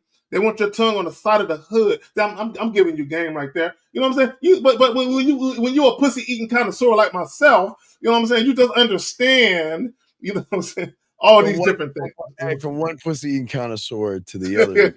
I tip my hat, sir. I tip my hat, sir. I tip my hat, sir. I tip my hat to you, sir. What's your question, big guy? All right, so caller, when's the last time you talked sexy to her, sexual to her? Today. What'd you say to her? Let me see. She said, or I said, let me go down to the last message. She said, she's at her job, and she says she hates dealing with claims. She's a bit stressed. And I said, yeah, that sounds like a headache. Well, at least tomorrow you get to see me naked. And then she said, she said, so am I seeing you tomorrow? With a bunch of exclamation points and question marks. See that? Okay. All right. This is Steve. He didn't set it up right because she said she was stressed, and she was. That's the way he did it. That's the way he put it up. Capitalize on that. No, right. If a woman tells myself, and Zach can go after me. If a woman tells me she's stressed, all right. Now, I keep trying to tell you, I'm going to give her a stress reliever. Because one thing I'm gonna do, okay, let's say we're supposed to meet on Friday to fuck, but she's Yeah. stressing on Monday, right? So if you're stressing, why don't we do this? Why don't you call me about 11:30 after you take a shower and your t-shirt and panties? You put on your favorite music on, turn on the lights, relax yourself. We get on the phone, I get you to play with your pussy. And listen, allow me to get that stress out of you by letting you bust that nut. You think I could do that before tonight, like before or is that Yes, it's never too. Bro, women love phone sex, bro. It's never too late. He don't know how though. That's a problem. You don't got that mouth. Yeah, it's never too late, bro. Too late, but you Hey, don't I'll know. try though. I know. I'll Okay, all fucking right. try. Wait. Hey, let's do it. Why don't you call her now and She's say, at look, work right now though. well, ask her. Hey, text her and say, you have a moment? Can I call you? That's all. Okay. And if she says yes, that's cool. But what I'm saying is that you guys have to understand that you got to be able to talk to her and make her feel like you're actually there. Like getting a woman to play their pussy is a skill and an art. It's not just who pussy is. Words, just throwing words together. Throwing that in your word. Like, yeah. Just throwing words together. Yeah. Yeah, just You gotta paint a picture like Yes. she can imagine herself being touched the way you're describing it. Like she can imagine, like you're almost there. You know what I'm right. saying? That's how descriptive you got to be with your words. And not only descriptive. Okay, now that's one part. The second part is not descriptive. Then a great lover is a great listener, because you got to see what y'all miss is that you don't listen to her body, you don't listen to her breathing, and you don't listen to her moans. And if you don't listen to those three, then you're not going to understand that they when they start to, you can hear the body zag. I always like to make them pat that pussy. When they tell me their pussy's wet, I always like to tell them, put the phone down and let me hear how this shit sound. But even moans. Like sometimes women will have that you're putting too much in too soon moan.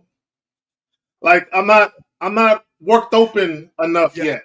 I need you to stroke it a little bit to get the juice flowing. You got too much in there, right? So there's a certain moan where if you're paying attention, you're like, oh my bad, girl, let me. Because they rush to like stick it in your pussy right now. Well, she's like, no, I'm not there yet. You know what I mean? It's like why don't we get back to doing a little more of this so I can get there? And that's what I'm saying. It's slowly breaking her down and slowly talking to her and listening to the breathing and the moaning. So then you know where, okay, if I hear okay, well, I'm kind of close in the area, but let me see if I can move it a little to the right and see if the moan will get. Or you could just move a leg over ever so slightly, and now the position that your penis is going in is hitting a much more favorable spot. Like it's a matter of millimeters. Like you can move your shit a millimeter, and you hitting the spot that you want to hit. Yeah. So we're just saying that it's not just saying rub it. Yes, rub it. I like it. You like it? Yes, keep rubbing it. Rub it. Stick your finger in there. Stab it. Rub it. So I'm just saying you got to have that mouthpiece, man. So it's cool. I would try it, but here's the problem. Like I don't see where you guys go wrong. And I think Zach brought it up before. Most of you guys, y'all are not a great lover is before, during, and after. And the aftermath is so very important because it is within the aftermath that her insecurities are like open. Like she's like, oh my God. She's very vulnerable. When a woman has sex with you for the first time, yes, post nut clarity, she's very, very vulnerable at that motherfucker. Oh, you want at this point, she's like, well, is he thinking about me? Did he like it? Did I go too fast? Should I have done it? And all this? Because your problem is, buddy, you're not okay. Watch this. You said you talked to her the next day, right? Call her. She reached out to me the next day. Yeah. She reached. Okay, wait. Y'all fucked at the hotel. What time? It was probably like noon. Okay, fucked at noon. So where was the call me when you got safely wherever you gonna go. Just Yeah, I let me. missed that. See right there. But then on top of that, later on that night, I got a sexual confession to make. You know what? I'm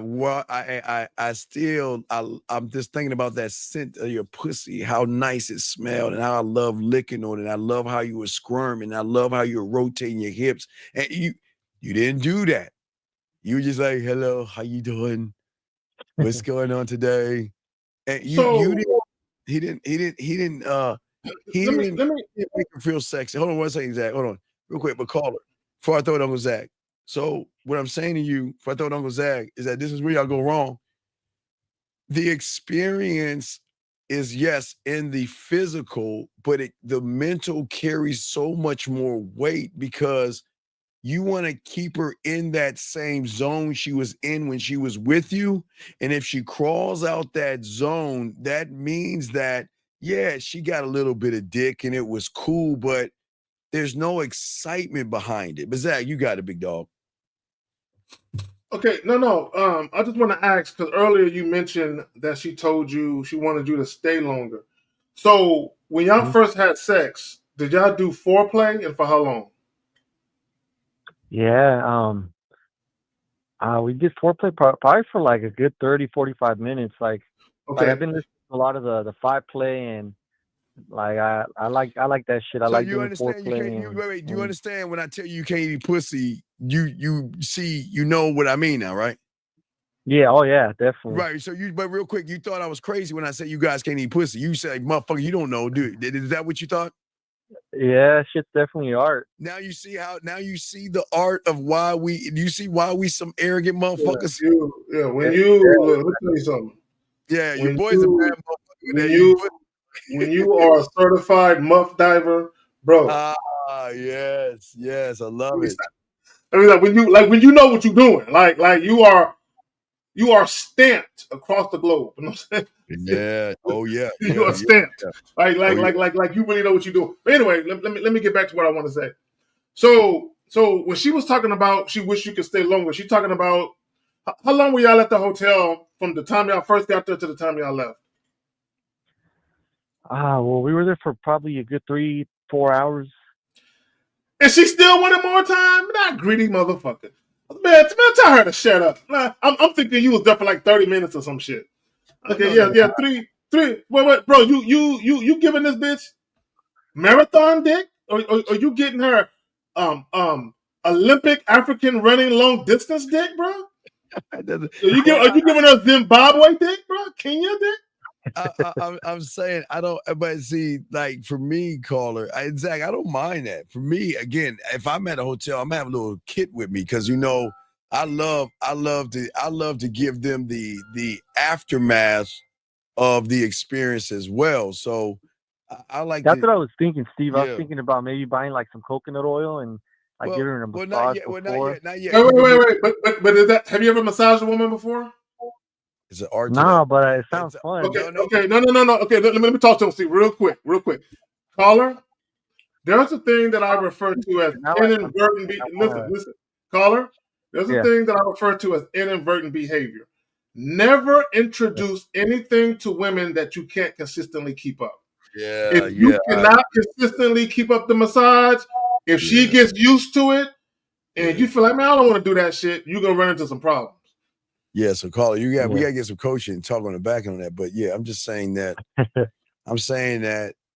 we've got to keep the pussy marinated and keep the excitement going and keep elevated because you got some pussy, but the lack of experience is why she should be talking about how she felt, how she loved to come, how she loved your dick inside of her. I mean, she should be talking to you more versus I had a stressful day. It should be, you know what, Carrie, I had a stressful day. Are you going to be free around 11? You know, I'm kind of free. Can we talk? You know what I'm saying? Can we talk? You know, I got a stressful day. I need to bust this nut. I need to come. See what I'm saying? So. So what I'm saying is that she didn't even know that there was going to be another day because she's asking you like we were supposed to get together. Well, Well, a little bit more of the story is that I was supposed to have a day off tomorrow, but long story short, my boss asked me to come in, so she was asking me like, wait, so are we gonna see each other then? Because we had plans, but I told her that I had to go into work last minute. What's the cool? Well, hey, how's the cool motherfucker move then? You know what? You know, I can't see you tomorrow because of my boss, but allow me to make it up. Look, this is what we're gonna do. I'm gonna have some free time, I guess, Friday. We'll kick it that day. But until then, this is what I want you to do. Tomorrow night, I want you I want you in a t-shirt and panties. I want you to relax yourself. I want you to put on your favorite music, turn on the lights. I'm gonna call you. Let me talk to you. I'm gonna put some in your ear. Allow me to make that up to you because I know you want to get on this dick, Zach. You know what I mean? That's how you gotta talk to me. Yeah, and be careful with that too. Setting up a date and having to cancel it. I understand things come up at the last minute. Yeah. But whatever you do, my bro, don't make that a habit where you're always canceling shit. All right. Yeah. So you just needed to holler. We need to talk because you didn't merit, dog. Y'all gotta be better lovers by how you talk to him. You don't go back to basic conversations after you get done fucking. You gotta go up another notch. You gotta keep going up notches. You can't just we have conversation, we fuck, and then we just go back to the conversation. You don't need because you want to explore the depths of her sexuality. Like you really want to take her there. So in order to do that, like Steve was saying, you have to elevate. You have to elevate it as you go along. Elevate it. Get deeper. No pun intended.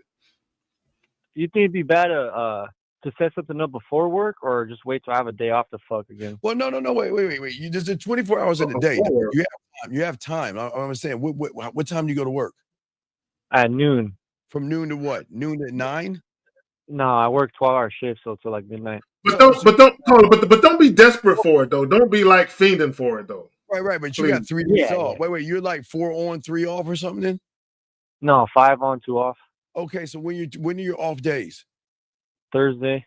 Well, yeah, Wednesday, Thursdays, but I'm working an extra. My boss wants me to go in extra Wednesday. Okay, so you got Thursday. Yeah, Thursday. So what time is she free on Thursday? See you Thursday. She'll pull up whenever I want her to. Well, wait, but I thought she worked. Is she work on Thursday? Yeah, but she goes in like at 4 p.m. So all right. I mean, the day that we fucked, she had work. She got to work late because we were fucking. All right, no. What I'm saying is Thursday noon. Then why don't we set that shit up for Thursday at noon? So we get our fucking done. We take a shower and get your ass to work. Yeah. And that way you're it's not the boss that's stopping you. You're off on Thursday. You can smash at 12, fuck for a few hours, do your thing, and send it to work and shit. Okay. All right. So Zach, got anything on that? No, it's all about time. It's about time management. Just manage your time. Okay. All right, caller. So any other questions before I let you go? No, I appreciate you guys. Thank you. I holler back on the back end, but like I said, no Diddy. But hey, Zach, you know what I love the most about this is that when they hear we talk about, because hey, caller, how many times have you heard me say before you got the 5 play that say y'all guys can't fuck? How many? That's how many times you heard my shows and say, man, you can't fuck? How many times you heard that? A lot. And when I say you can't eat pussy, you like, man, how does he know if someone can eat pussy or not? I'm sure you thought that. Am I correct? I'm sure you thought that. Yeah. Now, when you saw that 5 play, you see what I'm talking about now? Oh yeah, and definitely for the guys that are listening, you guys definitely need to invest in yourselves and pick up some coaching or pick up some stuff, but invest in yourself for sure, because like this is exactly what Steve was saying, that there's a lot of shit you think you're doing right, you're not. Hey, did you do the orange and guitar strings? Nah, I didn't do that one. All right, just making sure. All right, we can talk about it. Just holler at me. Yeah. Y'all talking about that shit on the back end. Let's go, man. All right, man. All right, man. We'll throw you back in, man. We appreciate the call. Holler at me and get some coaching, buddy. Okay. All right, respect. Appreciate you guys. Appreciate the call. Dope call. Good call, man. All right, guys, we have about 6 more minutes left of the show. A few more minutes left of the show, guys. If you have a question, go ahead and put a Q. We got you. Go ahead. Are we good on questions? Yeah, we got the last, because that was the last one on emotion. So we got that. Guys, if you have a question, go ahead and ask or call in. We're about to wrap the show up. But Zach, you got it, brother. No, again, let's get back to the joint. date multiple women the right way. Guys, again, and I'm going to keep hammering this point home. We're trying to uncomplicate your life. And here's the thing. Here's the cool thing. If we can help you guys, by virtue of helping you, we help women. So women directly or indirectly benefit from us helping y'all get y'all shit straight. Yeah. Right? And guys, man, look, we got a couple minutes. Don't be afraid to call up. All right, if you got a question, I suggest you ask it before we bounce. Oh, absolutely. Absolutely. You got a question, let us know, man. We got y'all covered, man. Ken K. My YouTube channel is right there. Steve's YouTube channel right there. Steve's email is right there. Right below his face. Now he's asking for coaching. Come on, Ken. Where do I contact you, coach? Right there. The information is right here. Ken, come on, stop, buddy. So Stop. if you're watching, and whether you're watching my channel or Steve's channel, in the description, the links are there too. Yeah. Come on, dog. The answer is always in front of your face, guys. The answer is in front of your face. Guys, if you have a question, go ahead and ask. Tomorrow we have an old man game. I might, guys, do a show in the afternoon for a few hours as well. So, Zach, do you have anything going on, big guy? No, I just want guys to be on the lookout for a couple of joints I'm going to be dropping. Matter of fact, let me see if I can give y'all some insight to what is going to be coming up. Okay, all right, hold on. Let me see here. Okay, so I'm dropping a joint that's going to be titled "Emotionally Unavailable People Are Not Emotionless."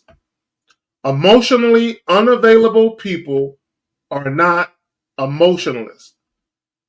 Right? I'm going to drop that. I'm also going to drop Steve, check this out. Does a man's presence hold the secret to reviving a woman's spirit? They ain't ready for that one. Does a man's presence hold the secret to reviving a woman's spirit?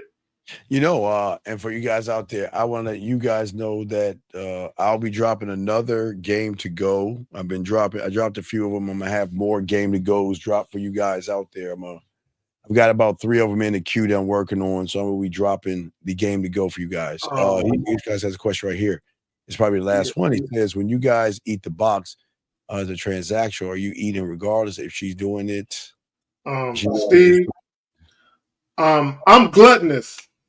I'm gluttonous when I eat pussy. So I just be, you never know. You know what I'm saying? You never know. Zach. I'm gluttonous like you. I'm an unselfish lover. Yeah. I'm very unselfish. I like to reinforce like everything that we build up. Hey Zach, we so cold in it. I don't even know if I'm a cum. I don't even know if she gets my nut. You know what I mean? It's that cold, man. You know what I mean? So Steve, if I can walk in a room. I can walk in a room and if the woman that I'm dealing with just got out the shower and I'm not even thinking about sex, I can walk by her and if I can smell that springtime Irish soap, I might be like, you deserve to have your pussy eaten. You smell good. I might just grab it, throw it on the bed, and go to work. Just out the clear blue sky for no reason other than I can do it. Right? There is no I'm not like he said the transactional.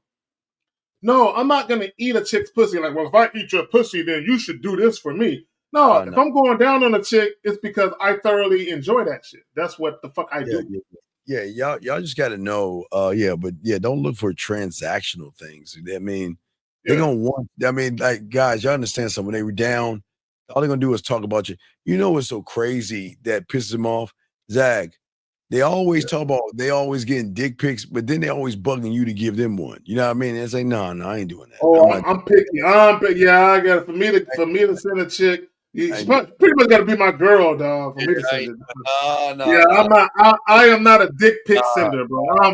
I do not want this diamond in the rough on the internet, dog.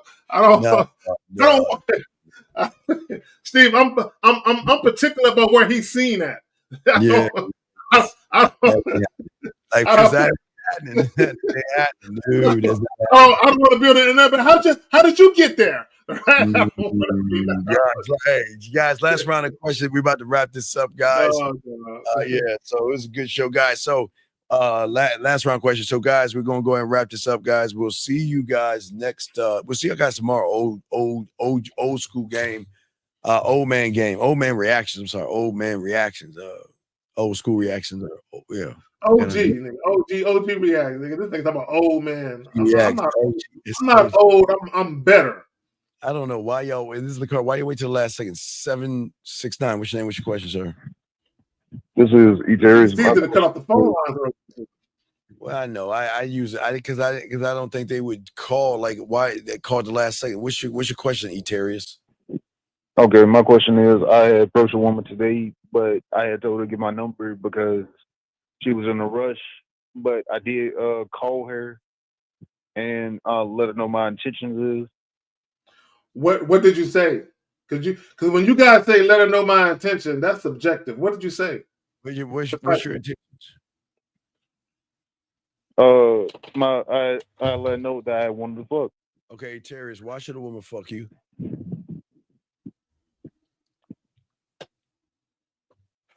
This is what I understand about you losers, dog. I don't understand something. Just because you want to do something, Eterius, and you don't even know why they should do that thing you want to do, then why are you asking for something that you don't deserve? You don't even know. Zach, wait a second. Zach, wait, real quick. Wait, hold on. This motherfucker said he giving her a mess because he want to fuck.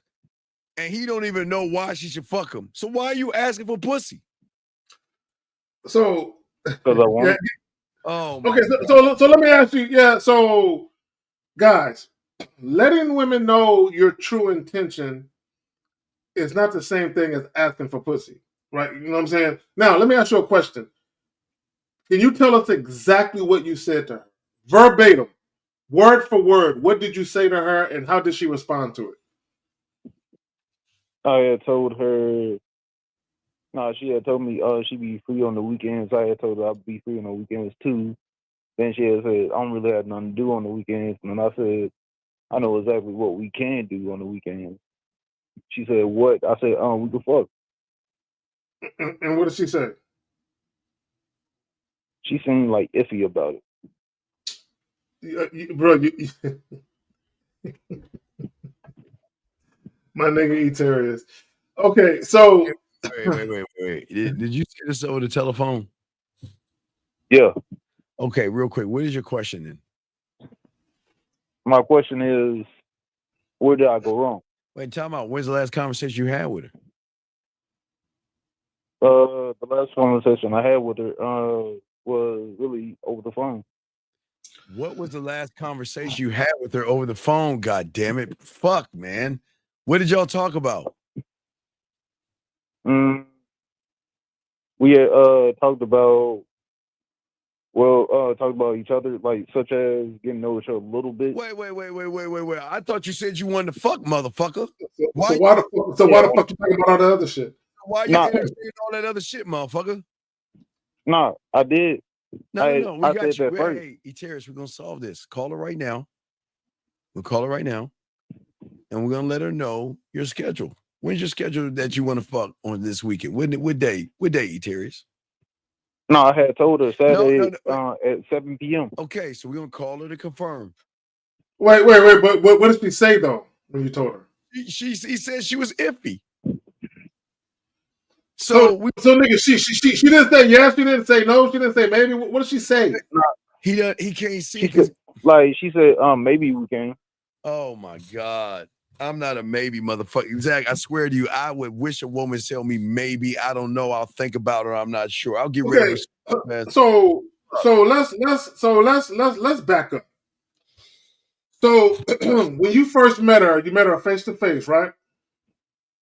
Yeah. How long did you speak to her before y'all exchanged contact information? About like 30 seconds. Because she was finna go to work. She was taking her brother to work, which is my coworker. Okay. So How many phone calls did you have with her before you said that sex shit? No, this is my first phone call. The very first phone call. So during the phone call, y'all were talking about each other's lives, and then you just kind of threw that in there? No, it was at the beginning. Okay, let me ask you a question. When y'all got on the phone, how long did a phone conversation last? 17 minutes. At what juncture did you throw the sex shit in there? How many minutes in? In about like 10 minutes. You see that right there?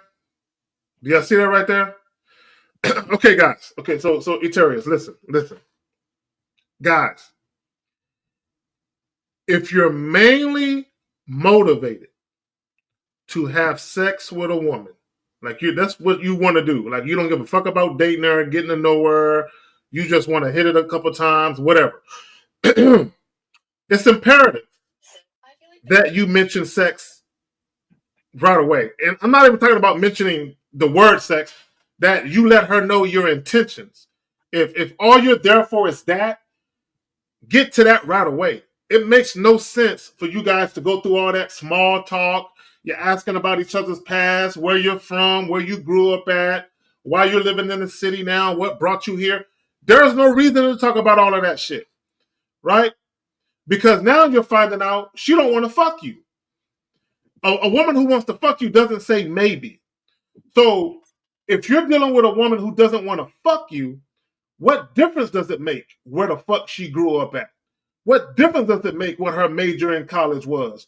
What difference does it make, all the other things that y'all be asking chicks? None of that shit even matters because she don't want your dick, right? So, and I tell you guys all the time, and Eterius, I don't know if this was your case, but a lot of you guys do it. This is what y'all do. Y'all hide behind y'all phones. And what I mean by that is, all that shit y'all be saying over the phone to these women about sex and shit, why don't y'all say that to a woman's face when y'all very first meet them? Because I'm going to tell y'all what y'all do, and y'all might not be realizing this. And I've been telling y'all, when you very first meet women face to face, and there is nothing about your conversation that's sexual at all, and then as soon as you get on the phone, you immediately start talking about sex and shit like that, the woman is looking at you like you crazy. Like, where did this shit come from? Because now in her mind, she's thinking because y'all exchange contact information that you're probably trying to date her. Right? So her mind is, if you wanted sex, how come you didn't say that when we first met? Why you wait till we get on the phone to say all that shit over the phone when you could have said it to my face? So even if you don't look scared, you look scared.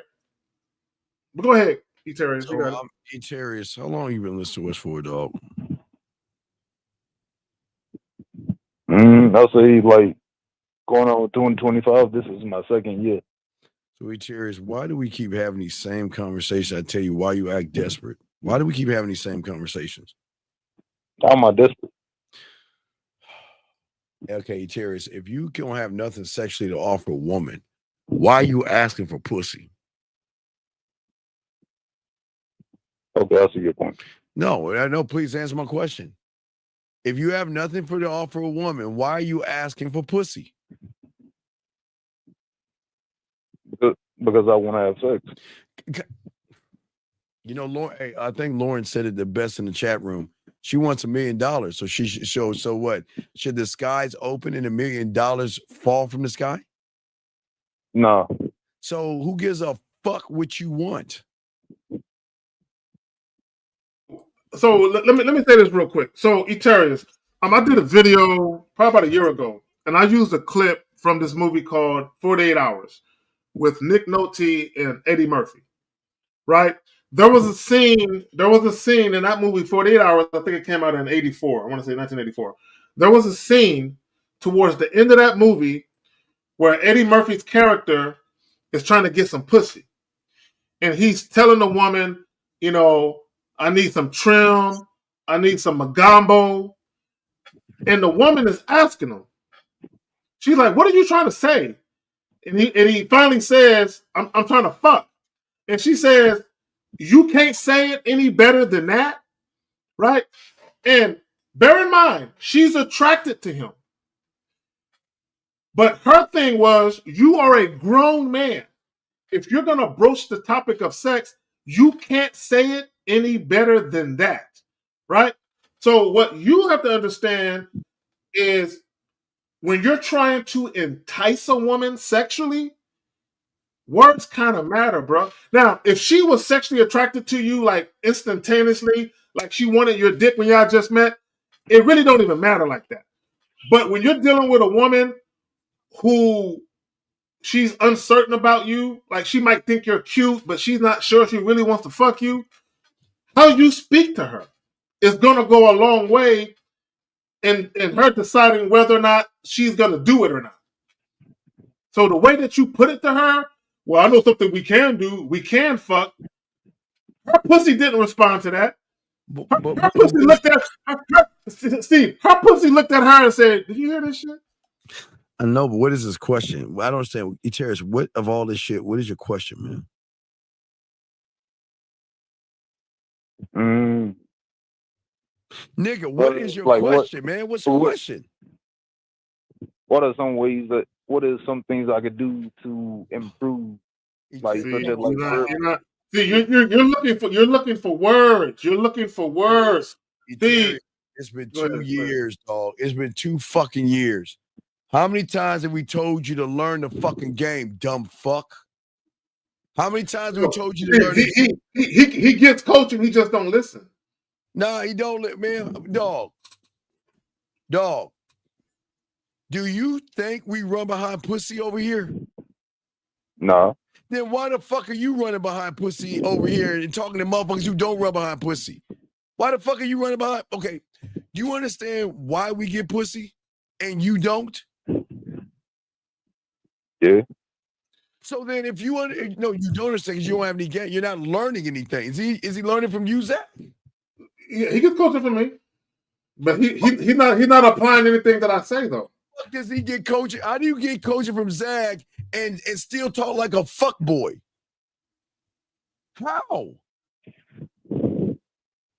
Yeah, caller. I'm curious. How? How? Break it down, please. How do you get coaching from a motherfucker and get pussy thrown his way that tries to teach you that if you stop running behind pussy, you'll get more pussy, but yet you don't listen? How? I tell you all the time. Terrence, what do I tell you? What do I tell y'all all the time? God. When y'all very first meet women face to face, let women know what you want to do face to face. Let them know. Give them a chance to reveal to you whether or not they're down to do what it is you want to do. You can save yourself and that young woman some time. And here's the thing. Let me say this. 11-11, baby girl. Thank you all, ladies. Go ahead and rub your pussies, ladies. 11-11. Sorry, Lavinia. Thank you, baby. Lavita, go ahead, Zach. Go ahead, man. No, let me say this. And this is what guys got to remember. Terrence, you're 25 years old. How old was that young woman you were talking to? I think she was in her 40s. Oh my God. Oh, you said that to a 40-year-old woman, bro? Oh my God, yeah. man. What is that? Bro, you can't, bro. Okay, see right there. This is why older chicks don't like younger niggas. Because y'all talk like you younger niggas. You talk, bro, you had a 40-year-old woman that was interested, and you talk like he's broke. Go ahead, Steve. I don't, Eterius. Why, again, Eterius, I'm like, what benefit is a woman going to get from you? I don't know, nigga. Okay, good. That's an honest answer. So please let me ask you this question. If there is no sexual benefit to being with you, then why are you asking for something that you can't, or to somebody you can't get pleasure to?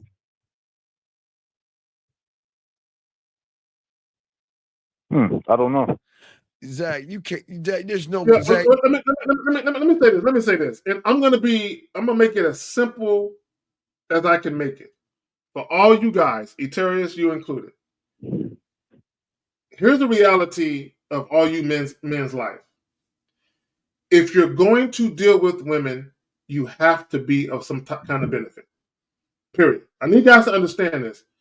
Women are not fucking with you if you do not benefit them. Even if it's just sex, even if a woman just wants your dick, at least that's a benefit. If it's just your money, that's a benefit. If it's your dates, that's a benefit. Guys, if you don't benefit women somehow or some way, they're not fucking with you on no level. Now, this is what I would tell you, and this is what I would tell you. This is where you need to decide. In what way are you going to position yourself to deal with women? In what way? You're either going to deal with women from a position of a sucker, or you're going to deal with women from a position of strength. You choose one. But when you chasing behind pussy and you are afraid to talk to these chicks, you're always going to be dealing with women from a position of weakness. Because you are afraid to be honest about what you want. That older woman, you're a 25-year-old young man. This is a 40-year-old woman. She ain't got no time for games. You could have told her when you first met her, look, I'm going to keep it real with you. I'm young. I ain't trying to have nothing serious going on with you. All I'm trying to do is be a young man with a strong back in your life. That's all I'm trying to do. And that's it. And then let her decide. Like even if you would have said, look, I'm just trying to be a young man with a strong back in your life. That would have been better. I know what we can do. We can fuck. That at least give her something she can visualize. But I don't. Eterius, dog. I don't, dog. I just don't understand why y'all motherfuckers just think because you want pussy, you think you deserve pussy. I don't understand. Why do y'all lose? Do you see why losers lose, Eterius? Do you see why you're weird and creepy? Yeah. And then on top of that, you wanted pussy, Zag, right? You wanted some pussy. That motherfucking woman running so much game on you. Y'all having talks about what she like for dinner and what she like to do. Zag, she running that motherfucker, dog. Yeah. You know, you're talking about she's 15 years older than you. Nigga, she should be in the kitchen cooking you lobster tails and shrimp scampi and fucking some more shit. Some shrimp po' boys and shit. She should be in the kitchen whipping it up. You know what I'm saying? Man, come on, dog. You gotta be better than that, brother. You need to go get to Zach. You should punch him in his. You should. If I use that motherfucker double, dog. I don't know. Hey, Eterius, I have other guys that I mentor that are your age that are fucking with women making six figures. These guys are 25, 26. These women are 39, 40, 41. Women working for the military. You know what I'm saying? Making money, dog. That own their own homes. Shout out. But you know the difference between those guys and you? You want to know what the difference is? What do you think the difference is, Eterius? Stay honest with their intentions up front. They listen to what I'm telling them and they apply what I'm telling them. That's the difference. They're your age. Same age, dealing with older women. Some of the women got money. Some of these women, some of these women want to be in a relationship with these young niggas. Right? But these dudes are like, nah, I'm too young for all of that. And these dudes are just fucking. But they followed the rules of the game and they stuck to the script. And they don't deviate from the motherfucking plan. They stick to the plan and they move with it. All right, dog. So Eterius, man, I don't understand. What's the purpose of the call, dog? Just get more insight. Why don't you call her and get more insight right now and tell her what the deal is? I'm cool with it. All right, call her. Tell her, look. Now, hold on, Zach. You got to draw a line in the sand. Hey, look.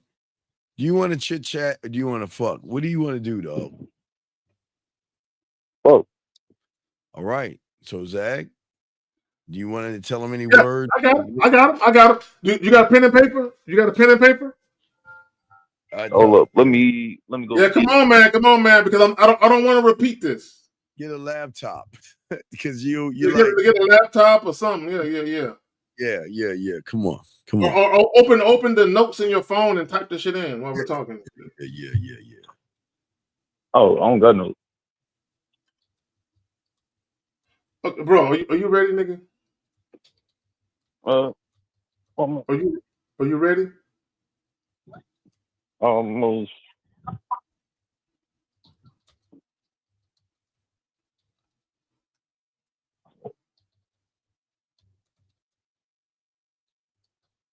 Come on, fam. Okay.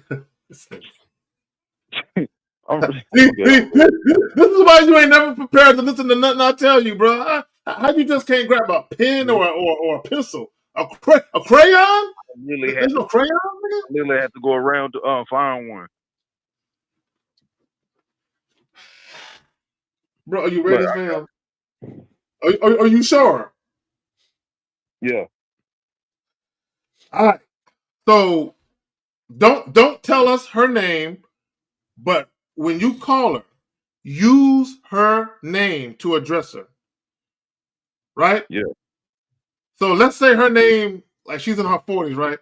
So let's say her name is Gertrude or Hattie or something, right? You can be like, hey, yo, Hattie. Right? Let me stop playing. Okay, all right, hold on. Right, so call her. So this is what you want to tell her. You want to be like, look. So this is what you want to tell her. You want to use her name. You want to say her name, and you want to be like, let's say her name is Gertrude. Hey, Gertrude, we got off on the wrong foot. We got off on the wrong foot. This nigga said Hattie. So I'm trying to hold it together. I want to laugh. Okay, so you want to use her name. You want to use her name, and you want to say, we got off on the wrong foot the last time we spoke. Oh my God, the bitch said Hattie. Yeah. I think I need to provide some clarity as to my true intentions. You follow me so far? Yeah. Okay. Right? I think I need to provide some clarity as to my true intentions.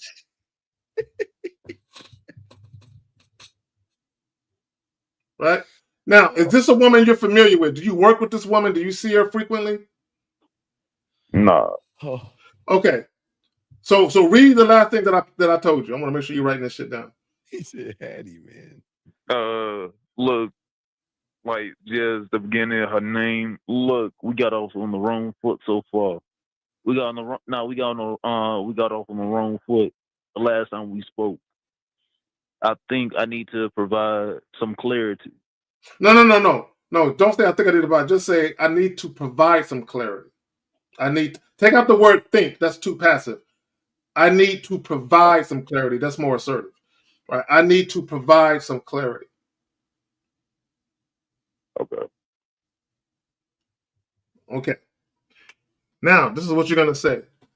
You're gonna be like, look, I'm gonna keep it real with you. I'm a young man. I'm not looking for anything serious.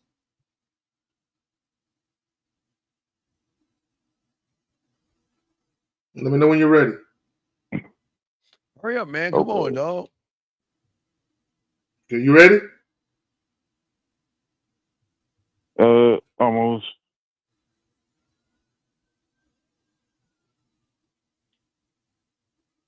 Yeah. Now, when are you available? When is your next availability? The time and the exact day. Saturday around like 6 or 7 p.m. Okay, do you have a place to fuck? Should we go? I know like a spot I used to go to. What the fuck you mean spot? What the fuck is the spot? Is it a hotel, motel? What do you mean? A motel. You don't have your own place? No, not yet. Caller, do you know if this 40-year-old woman has her own place? She do. Nigga, why you trying to get a hotel then?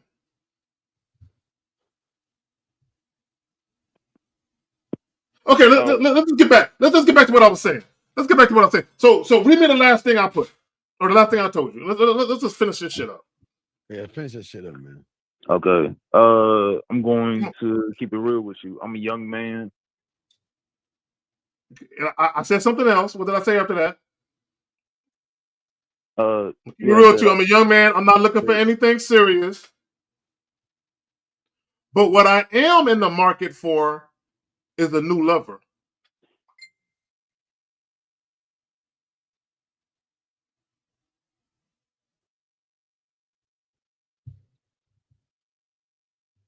I'm accepting invitations.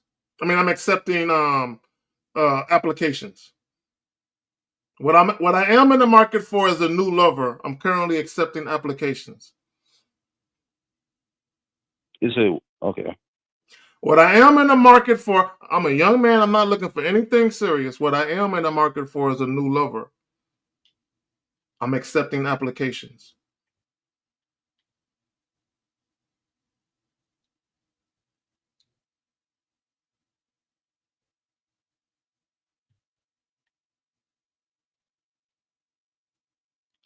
Nigga, you good? Yeah, I'm writing it down. Bro, call her and tell her that shit right now. Verbatim, word for word. I got you. Don't add nothing else. Don't take nothing out. Don't stutter over it. Don't stammer over it. Say it clear and slowly and give her a chance to respond. Okay.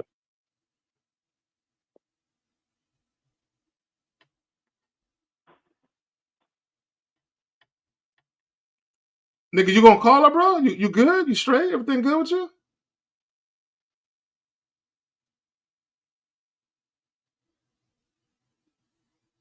Call her. What's up? This nigga taking 10 minutes where it should take something 2 minutes and shit. Call her, you there?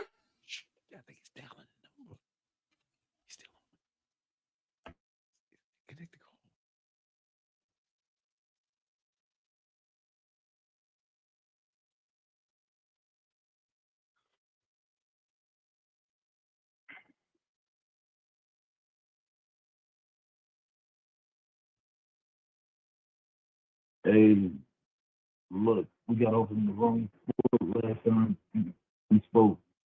I need to provide some clarity. I'm going to keep it real. I'm a young man. I'm not looking for anything serious.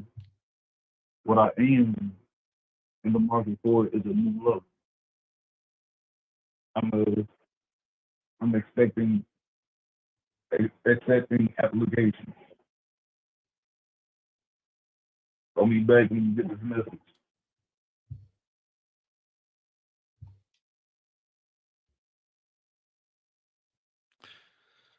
All right, we're gonna wrap this up, dog. That was terrible, man.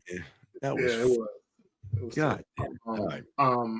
I personally would not have said that over a voicemail. I would have told her to call me back, and I would have said it to her face, and I would have said it over the phone. But that's just me. All right, guys, we're gonna wrap this up, guys. I need to get at us, man. We holler at us. We will have a show tomorrow. Guys, make sure to subscribe. I might do a show at noon around 1 for a few hours. But guys, we appreciate y'all. Appreciate yourselves. Y'all need to get at us, man. You terrorists, you fucked up. Anyway, man, we out this big Zach. Yeah, we out. And we'll talk to y'all later, man. Peace.